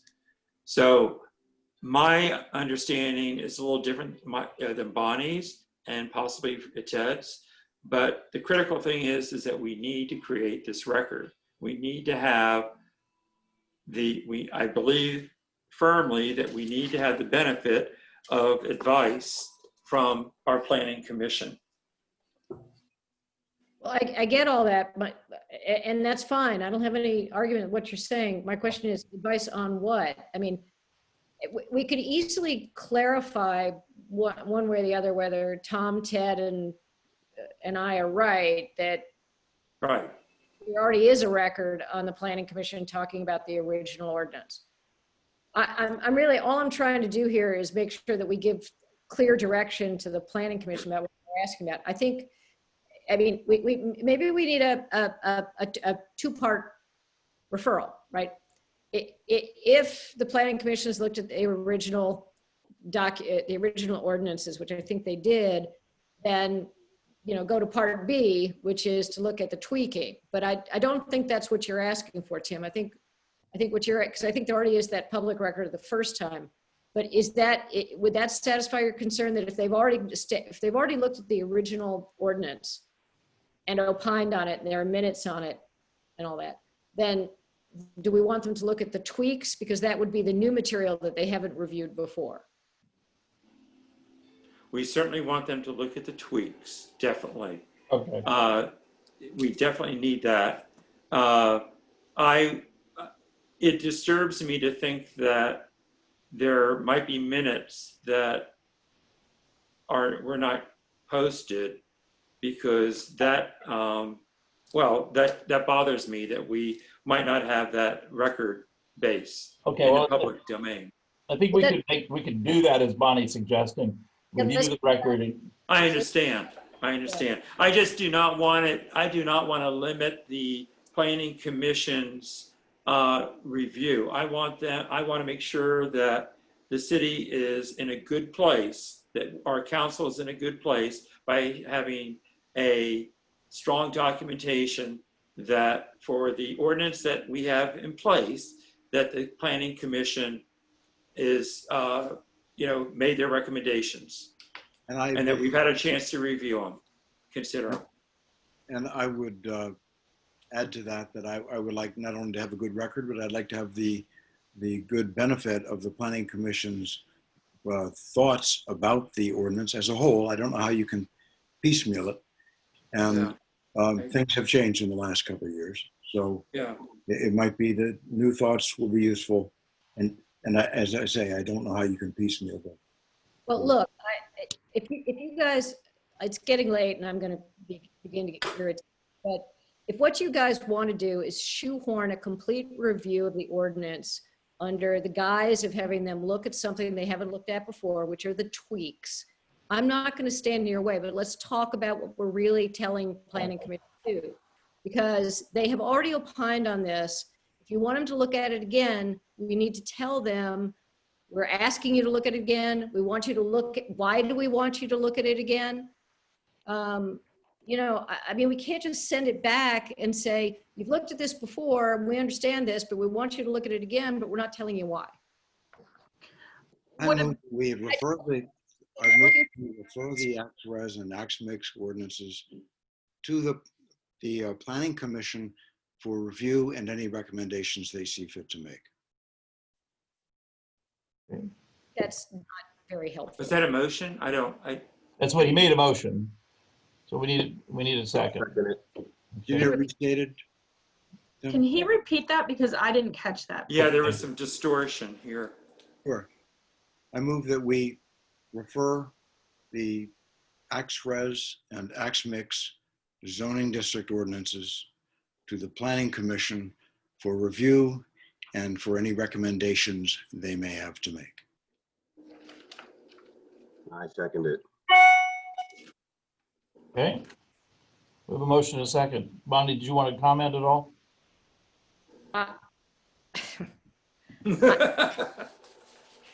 Look, I'm going to vote against this because I don't think, first of all, I'm going to vote against this because I do not think that we are giving any guidance to the Planning Commission. I mean, this is not usually the way we refer things, and I think it's completely out of order. But that's just my opinion. I think there may have been some minutes that we have not, maybe that you didn't see. I'm looking at. I think there were minutes in early 2018 about the Planning Commission's review of the original document. So I think that some of that has already been done. But what I'm hearing Rob, what I hear your motion is that you want them to go back to square one and review the whole thing. It doesn't need to be square one. They can take into account without having us do it for them, what thinking they've already done. But I wouldn't want to confine them and try to chisel away the referral by saying, look only at this, look only at that. Okay. Okay. So we have a motion and a second. All those in favor? Aye. Aye. Any opposed? No, Okay. And I'll vote no as well. I think that we should look at what's already been done. So anyway, with motion carries, so we'll move on then. Moving on to item H5 is presentation and possible action on a request from Tom Jensen to extend the dune fencing at West Canal Street Dune Crossing. I don't believe Mr. Jensen is on the call, with us this evening, although he certainly has submitted a lot of documentation about what he's trying to do. And I do know that he has been in contact with DENREC and has their permission to proceed as he is asking us to consider. So I think all of you have had a chance to review this. That was certainly very well documented in our packet that we received. I would imagine several of you have had a chance to go out and look at the situation. Are there any questions about this? I have a couple of questions, Mayor. Okay, please. First of all, I don't think the DENREC said they approve. They said it's the city's call. Right. Right. They're not objecting to it. I should be correct. Thank you. When I went out there, I was surprised to find, I mean, he said that his proposed dune fence would technically be on city land. Mm-hmm. It didn't strike me as technical at all. It struck me as being way onto city land, Mm-hmm. and essentially expanding his side yard hugely, and essentially narrowing the walkway to the beach hugely. So I'm fine with him putting up any kind of fence he wants to on his land. Mm-hmm. But I don't really like the idea of his essentially arrogating to himself what it is for public use. Other comments? I concur with what Rob has just said. I will also say that it's my understanding that there is actually a more formal process required by DENREC of property owners before any changes are made. And that this email does not satisfy that requirement. And it's my understanding that if there's a need to protect the dune, the property owner needs to bring it to the attention of DENREC, and they in turn will respond with however they're able to respond. I don't know what that means, but that's the process. And the idea of putting a private fence on city land is a concern to me, or city-controlled land. I might also note that the ostensible concern with protecting the dune, which was one of his justifications, is at variance with his having carved a private road through the dune, creating quite a large gap in it so that he has a direct pathway to the beach. Any other comments? Andrew, did you have a chance to look at it? Yeah, I did, and I tend to concur. The other worry I have is similar to what Rob is like, opening the likelihood that other people that live on the beach would want to create these without any sort of guidance, I guess, from the city or DENREC. yeah, it does. Reading his, I understand what he wants to do. I'm not sure this is the way to get there. Okay. I understand the concern he has, but I'm worried that we're going to end up with the essentially fencing. Yep. Everywhere if we start down this road, and I think the city is working diligently trying to figure out how to address the behavioral issues that he talks about, but I'm not sure that fences, dare I say walls, are the right response. Well, a fence that he's proposing wouldn't address that either. Easily, it's easily avoided. So is there a motion regarding his request? Do we need a motion if we just don't act Motion on to it? deny his request.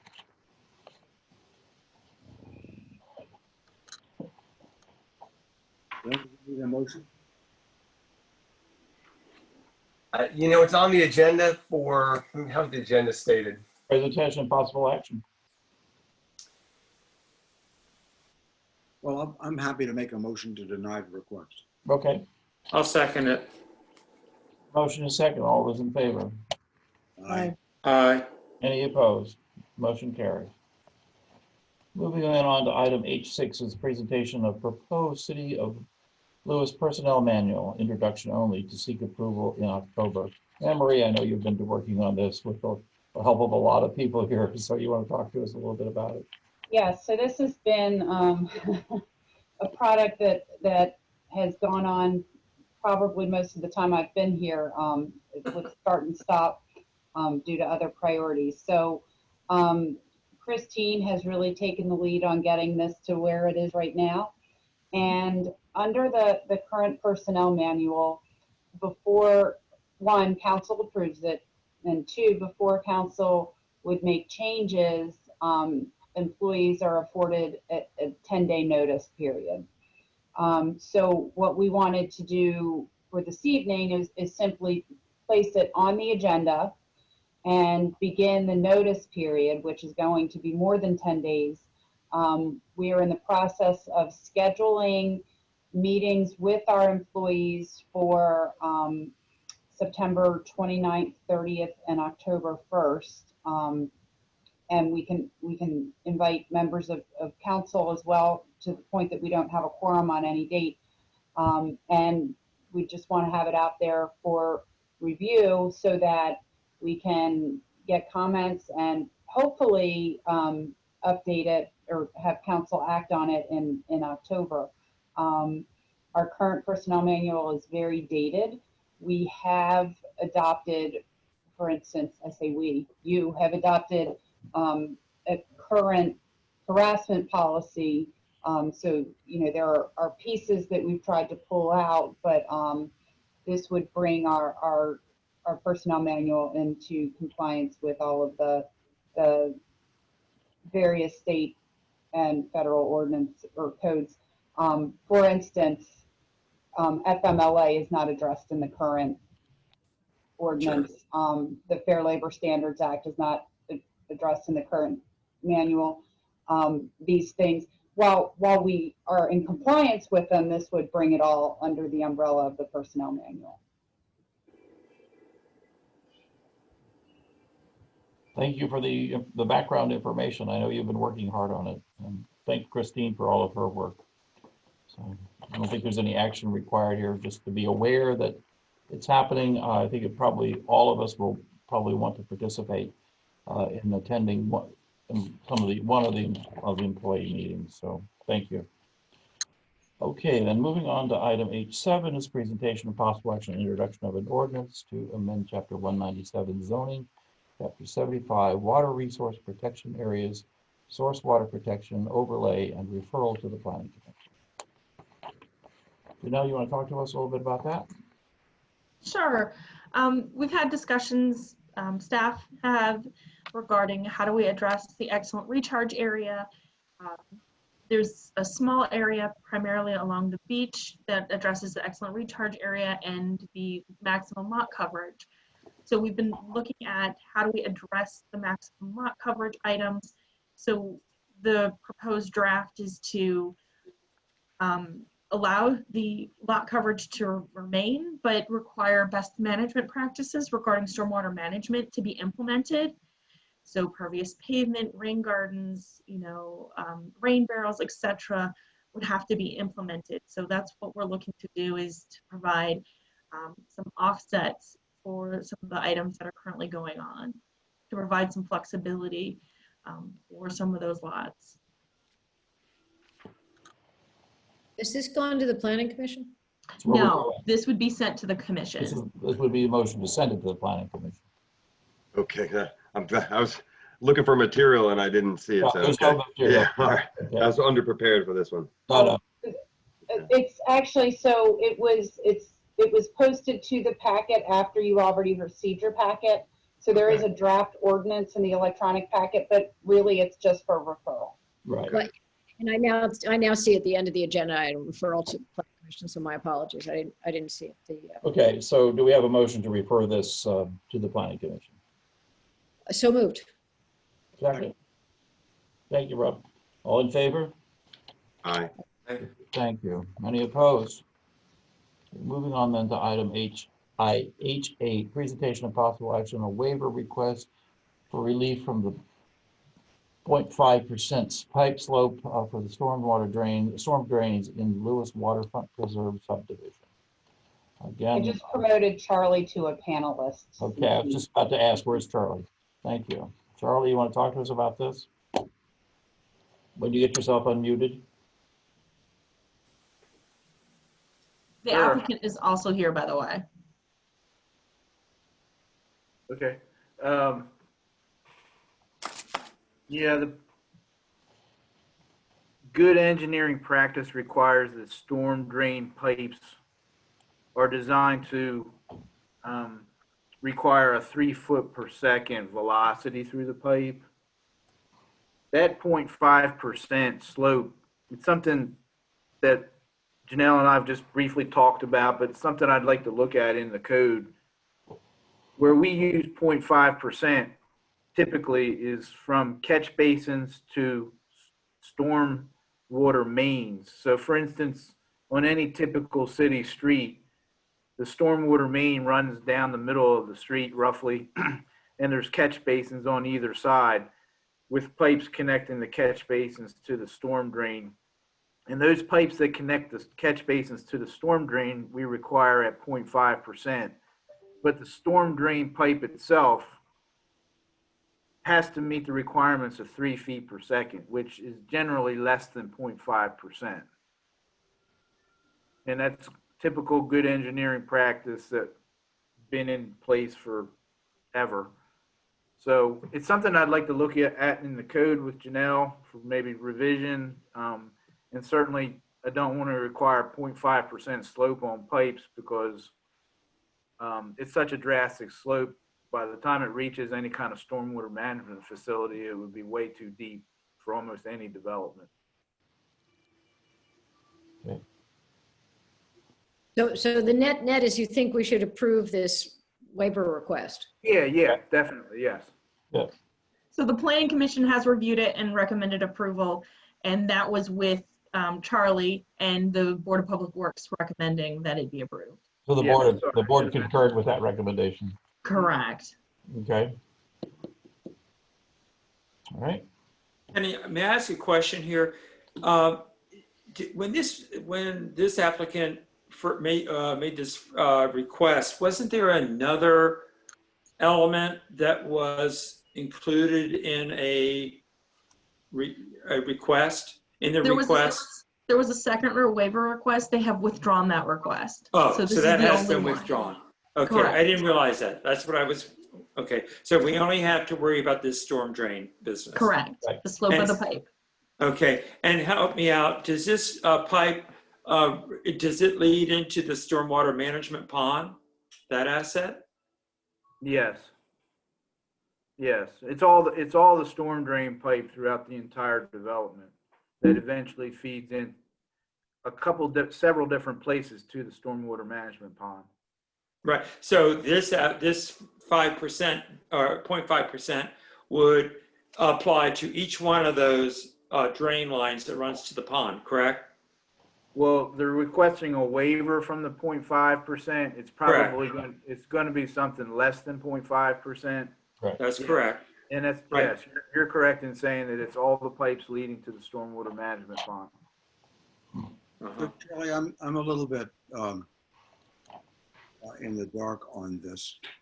The waiver request is not to have any slope requirement? Every pipe size will have a slope requirement to reach the 3 feet per second design parameter. like 15-inch pipe size will have a certain slope.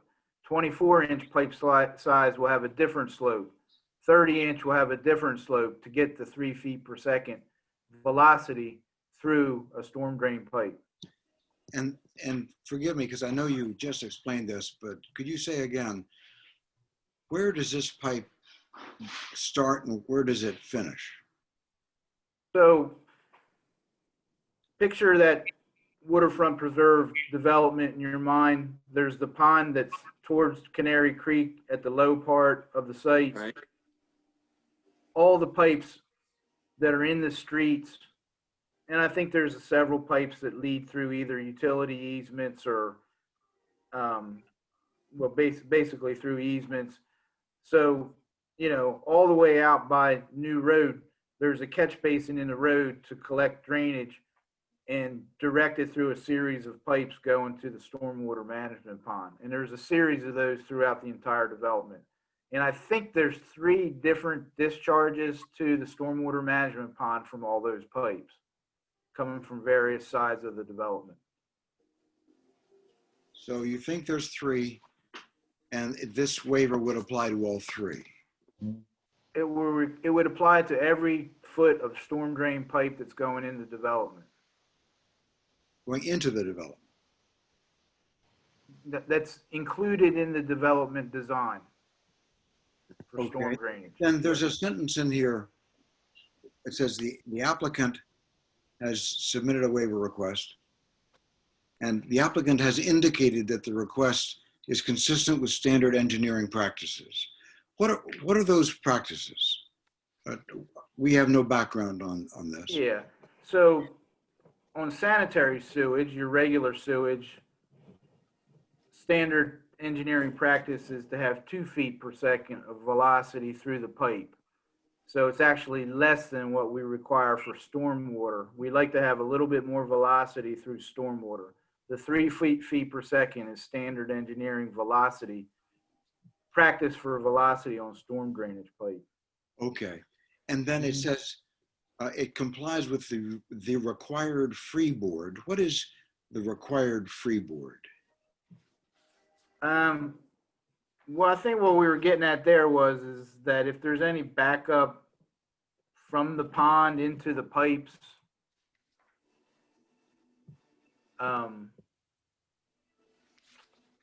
that there's enough capacity in the pipes to make sure that it doesn't overflow at the catch basins into the street.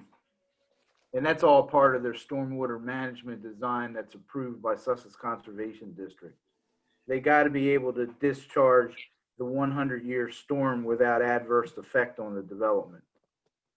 Okay, this says the required freeboard for the 10-year and 25-year hydraulic grade lines. Yeah. What are they?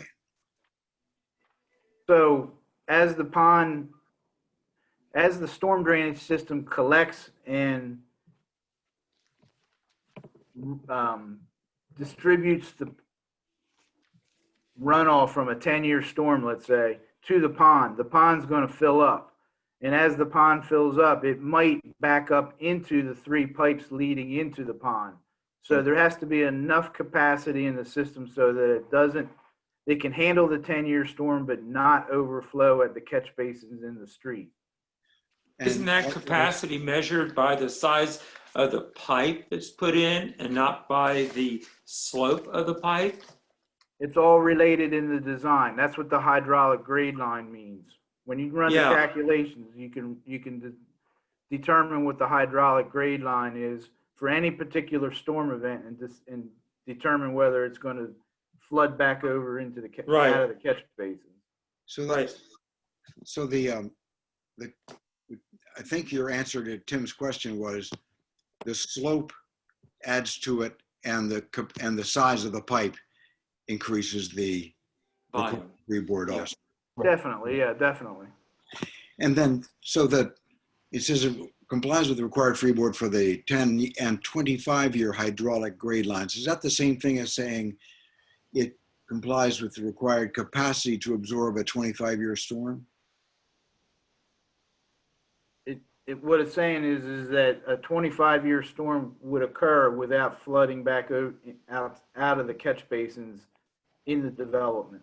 And is 25 years then you mentioned 100-year, but this is planned for 25. Yeah. And what 100, assumptions went into what constitutes a 25-year storm? it's based on the DENREX stormwater regulations. And how often do they get revised for purposes of forecasting? Yeah, relatively often. Relatively often. They were just revised maybe 3 years ago. So how often have we had a 100-year storm in the last 10 years? A couple of them, right? Yeah, we've had a few. I don't know the exact number. I have to look that up. I'm sorry, 100-year storm? I thought we were talking about 25-year storms. Did I miss something? Well, No. I was asking about 100-year because that's what Charlie first referred to, but I gather this isn't planning for that. I just wanted to make sure I was following the comment. They'll be required by the Sussex Conservation District to be able to discharge the 100-year storm without adversely affecting its own development or any other development. But not necessarily the road. It might go into the road, I guess. I don't think so. I mean, I don't think or Sussex Conservation District's going to want water discharging out of the catch basins into the road. To me, that's an adverse effect. Well, then I misunderstood the required freeboard. I thought you said that's to make sure that at a 25-year storm, the water doesn't back up into the pipe, into the catch basin and overflow into the road. Correct. And the road Rob is talking about is not new road, but an internal road in the community. Correct, Rob? Yes. Right. Is that right, Charlie? That's correct, yes. I just don't feel that I've been given enough information to really just accept a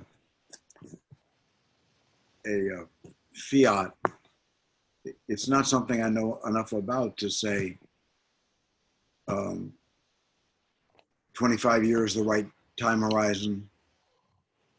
0.5% is the wrong slope. Yeah, it's not really a time horizon. It's a statistical analysis of how often a certain intensity of storm might occur. Right, a 4% chance every year. Yeah, yeah.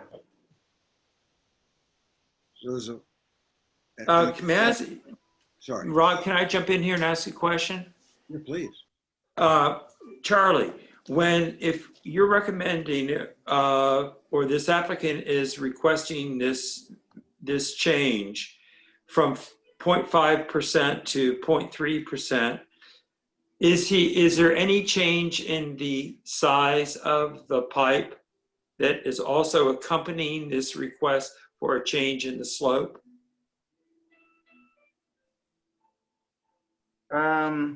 If you use 0.5%, he'd have, well, we have a 15-inch minimum pipe size.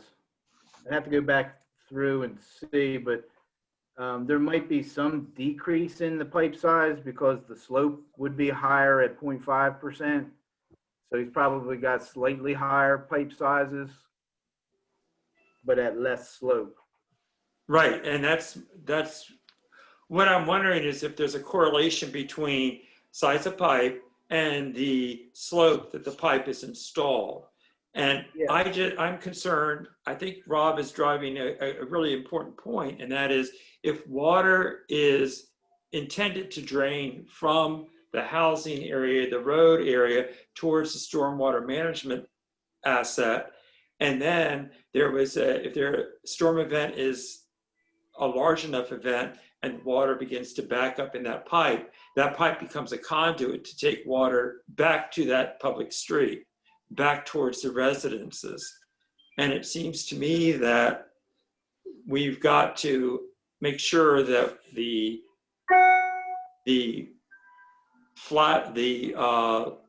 lessened slope is not compromising the safety of that of that community. And they already have done that. They've shown the hydraulic grade line on the engineering construction plans, and it meets the requirements. It doesn't flood back into the road for those storm events. So we've got a Lewis Waterfront Preserve that's partly wetland. It's right on Canary Creek, and we've got a climate change scenario where we're getting severe storm events more frequently. I'd be more comfortable if I had more information about what planning we're doing, because I remember mitigation planning just a few years ago adopted a 40-year planning horizon for infrastructure in the way of streets. Right. Well, if you're talking about a sea level rise, No, I'm talking about factor, then that's a much larger issue, I think, than just this one waiver request. Well, it's not just sea level rise, it's a severe storm events and surge. I mean, Canary Creek, I don't know how far up it's tidal, but we know it's floods. We've seen that on New Road. Charlie, I don't have enough information. Just to be told this is good enough, I'd like a little bit more information. Charlie, I have a question for you. I'm quoting from the June 30th, 2020 letter from the applicant to Janelle Cromwell. And it states, this letter is a request it's to request a waiver from the City Code section 17-30 paragraph D, which states the storm drain shall have a 0.5% pipe slope. The current design of the on-site storm drain system is in compliance with DELDOT regulations and generally accepted engineering principles, and provides the required freeboard for the 10 and 25-year hydraulic grade lines. Do you agree with that statement? Yes. Thank you.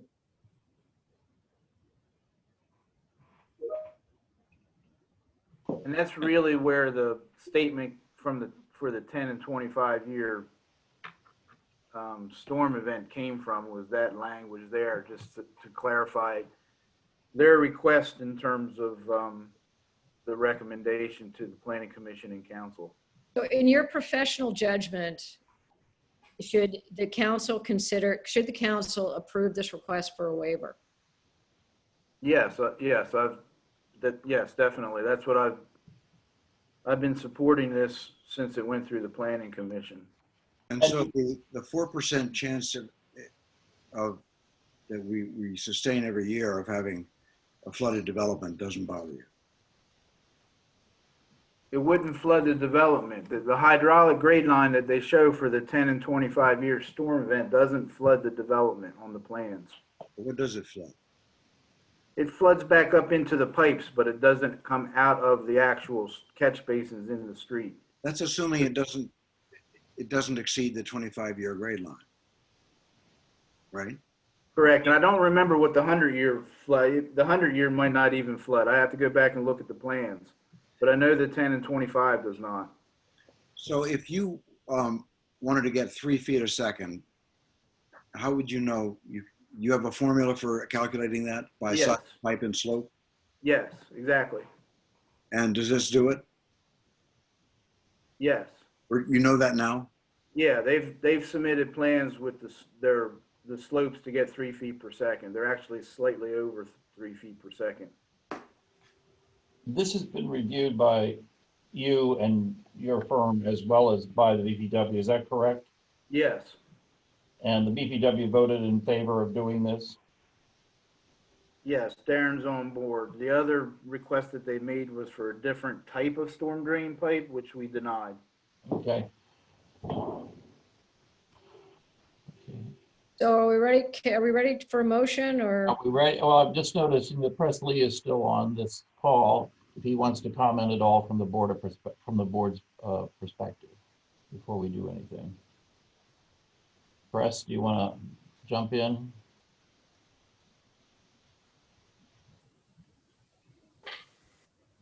I just unmuted Press. Okay, yeah. Press, you'll need to unmute yourself now.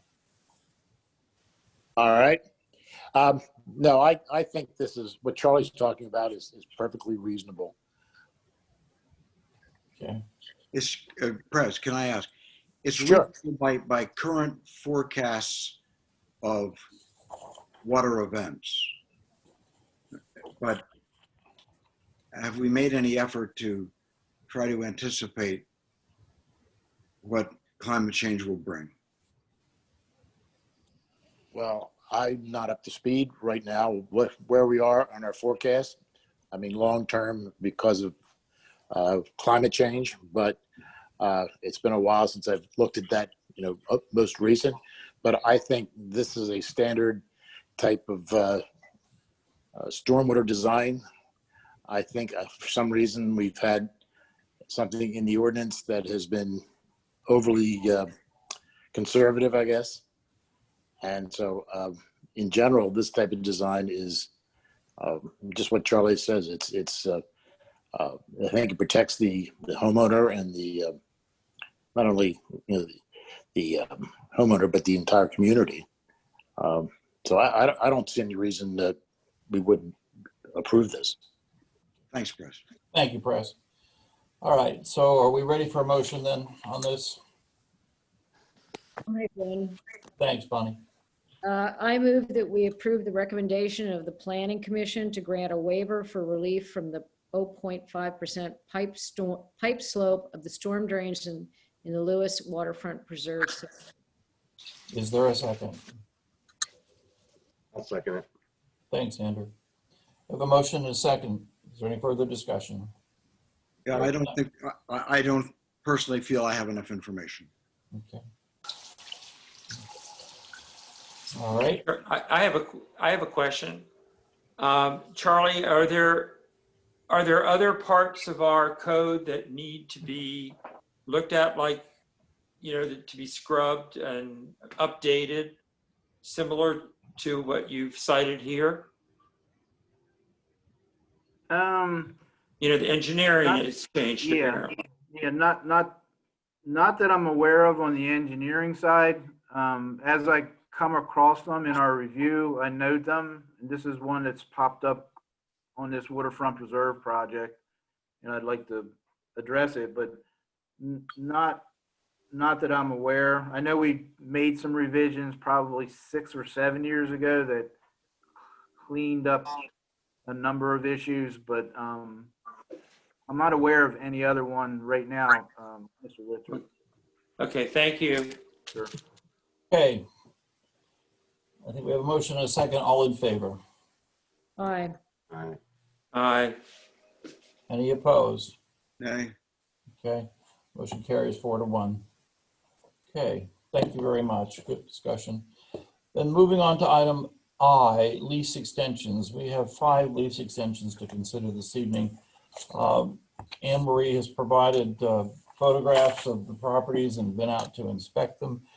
And these are traditional lease extensions that similar to what we've done in the past. They're all buy rated. Correct. All right. And Anne Marie, in your review of them, what did you find in terms of encroachments? Okay, I'm going to go ahead and share my screen again, Mm-hmm. just so that you all can see what we saw. Janine and I went out and we checked each of the properties. This one is 4 Cape Henlopen Drive.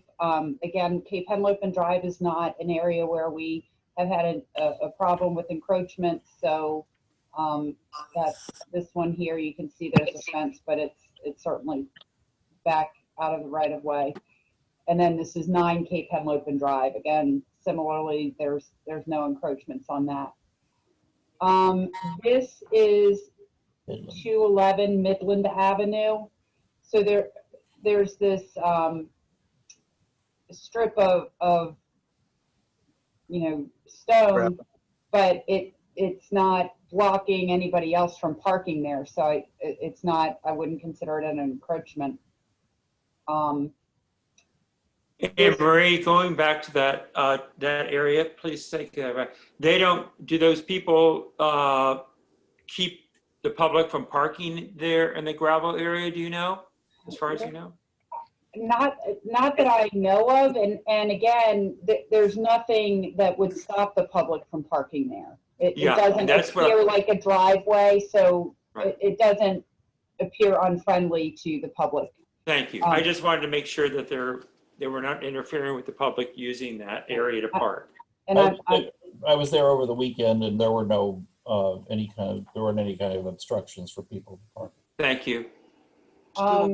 Still This one is 8 Connecticut. Because it's at the corner of Bay, I did include 4 photographs. So this is looking toward Bay, and you can see that there is vegetation as you get to the corner here.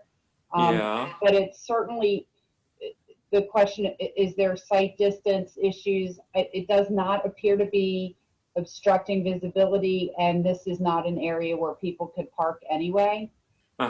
This shows Bay Avenue, both looking up toward the inlet and then looking back toward the inlet from the inlet. So again, the vegetation is trimmed back from Bay. I think everybody knows that Bay has a very narrow right of way, and there really isn't any vegetation in that right of way. Anne Marie, before you go on, can we back you up to Midland? Yes. I was trying, and I'm not particularly good at this, I was trying to match the survey that is included in the materials, the 2014 survey, with what I was seeing on the ground, and it was hard. Are you saying that, how does this match with our current survey, the survey the city just had done? So the stakeout has not been done in this portion yet, so it's hard to tell. Okay. But again, like the mayor said, they're not doing anything to prevent people from parking in that area. So the stone here, it's not, there's no signs that say, private parking or anything like that. So to me, it appears that if I was looking for a parking space, this would be acceptable because you had that along a pretty good portion of that road. I think the entire length of that block is that way. Mm-hmm. Good. Right. Okay, thanks. And then on Connecticut, the survey's a 1996 survey. Right. But it does, I think it matches the building that's there now, but it's hard to tell just looking. And you said you found no obstructions there except for some landscaping that doesn't really block the road as it's currently. Right, because it's all close to the corner. None of it is in an area where people could park anyway. Right, that's right. Because of the 25-foot or 30-foot distance from the stop sign. Okay, thanks. Exactly. Okay, do we know if there was a license issued for that berm when we did Bay Avenue? I do not know. I don't know if Charlie's still on. Glenn would know, perhaps. Recall that. I don't know that it was. And we don't know whether that berm is in the right of way or not. I think you can, yeah, I think it is. But we went through and did a lot of licenses for berms when we were doing Bay Avenue. Can we look at that then before we? I don't know if we can do that tonight. Ed, No. this So- is Charlie. Yeah. Is that where the Admiral used to live? I'm not sure. Well, I'm not sure, Charlie. I think it is. I think we did get a license agreement, but I'd have to double check it though. Yeah, I didn't have a chance to check myself. So anyway, but that was just one question I had. The other question is, a lot of what we're seeing is while there may not be land and shrubbery encroaching on the land, we have a lot of overgrowth that's higher, that's trees that are coming out, and you can see how the branches of that tree Right here. are beyond the stop sign. Do we want to encourage things to get trimmed? We could require them to trim it back to the to where it does not come out over the pavement. Yeah. Okay. I think that might be. What would it take to determine whether the curbing is in the right of way? Review. Well, I would say that in the next week or so, when I have the updated information from Charlie, we would probably be able to determine that pretty easily. Would you agree, Charlie? Yeah, Okay. yeah. Oh, Yeah, just, we got a little help here from Dennis Reardon, who's on this call still. And he said that the Admiral lived on Oregon, so the answer is okay. no. Yeah, this is not the one I was thinking about. Yeah. Now that I see it. Okay. Yeah. And there is no parking on Bay, so the only, you know, so. The curbing's on Connecticut though, isn't it? No, the curbing's on Bay. Okay, then that's, who cares? Right, it's right at the corner. Yeah. Yeah. So, and then the last photograph is this, which this is 8 Clayton Avenue. And I'll go to the survey on this one. Yeah. You can definitely tell that landscaping based on the survey is in the right of way. Yeah, that big crepe myrtle is definitely in the right of way. Yes. So again, I'll go back.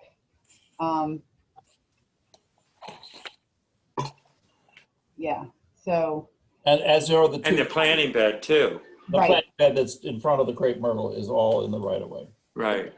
Is that at the, I mean, I agree it is, but is that at the very end of the street? It is the last house, yeah. So is that a place that anyone's going to park anyway? There is parking for the house at the end of the house on the. But they're obviously planted, I mean, it's very pretty, but the planted bed coming out prevents people from parking where the planted bed is. Exactly. Right. So I guess the question, and I think to get to your point, Deputy Mayor Osler, is that that I guess the question is, what are we looking only at parking, or are we looking at all encroachments? And I think that's a judgment of council. Yeah. And Rob, this is what's going to happen. Rob and Tim, this is the kind of thing you're going to be dealing with as you begin to look at things. I would be interested in the answer to Bonnie's question. Is this somewhere anybody ever parks? I don't think we should encourage people to encroach. But if they're encroaching and there's no harm done, even in the height of summer, it's of less concern. And I don't know the answer to that. Well, this is as far away from the beach as you can get, because obviously Clayton goes towards the marsh. It doesn't go. Right. And I was there today.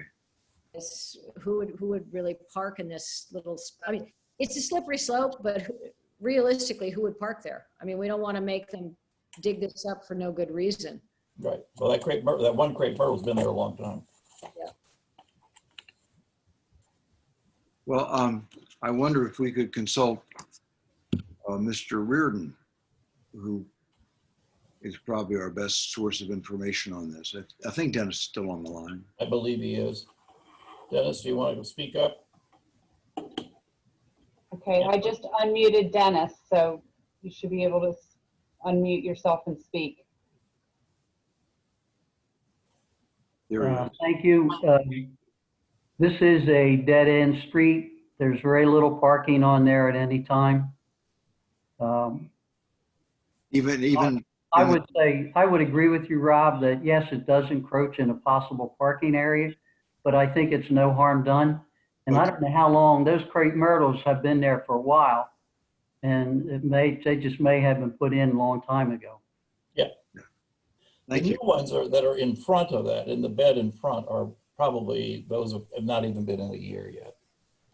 Yeah, I would just say no harm, no foul. Okay. Okay. Anne Marie, thanks for all the work you put into you and Janine put into this. Yeah. So, well, it was a good opportunity to for Janine to learn a lot about both lease extensions and encroachment. So, right. I think it worked out. Okay, so we have these 5 lease extensions. I think we could probably, unless someone wants to pull 1 or 2 of them out, I think we could deal with them all at one with one motion. Are you satisfied with that, Glenn? Yes. Okay. I would move that we approve all of the lease extensions listed under subsection I, lease extensions in the agenda. Second. Motion and a second. All in favor? Aye. Aye. Any opposed? Motion carries. Okay. Moving on to item J, consideration and action on matters discussed in executive session. Do you have anything to bring forward from executive session? Other than to act as agreed to in executive session? Would perhaps they make a motion to authorize the mayor to sign the Jones Farm agreement of sale? Oh, yeah, that's right. I so move.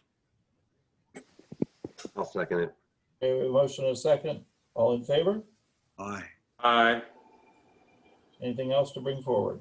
Can possibly a motion to present the Elaine Bisbee Award next month in accordance with the person selected in executive session. Good idea. I'm not sure we need a motion to do that, but that's okay. Oh, you don't? Okay. I don't think so.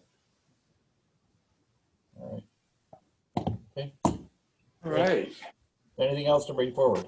Hearing nothing, how about a motion to adjourn? It's been a very long meeting. We've been at it a little over 4 hours. So, okay, so we have a motion and a second. All in favor? Aye. Aye. Bye, everybody. Bye-bye. Good night, Bonnie. Bye. Have a good one. Thank you. Thank you.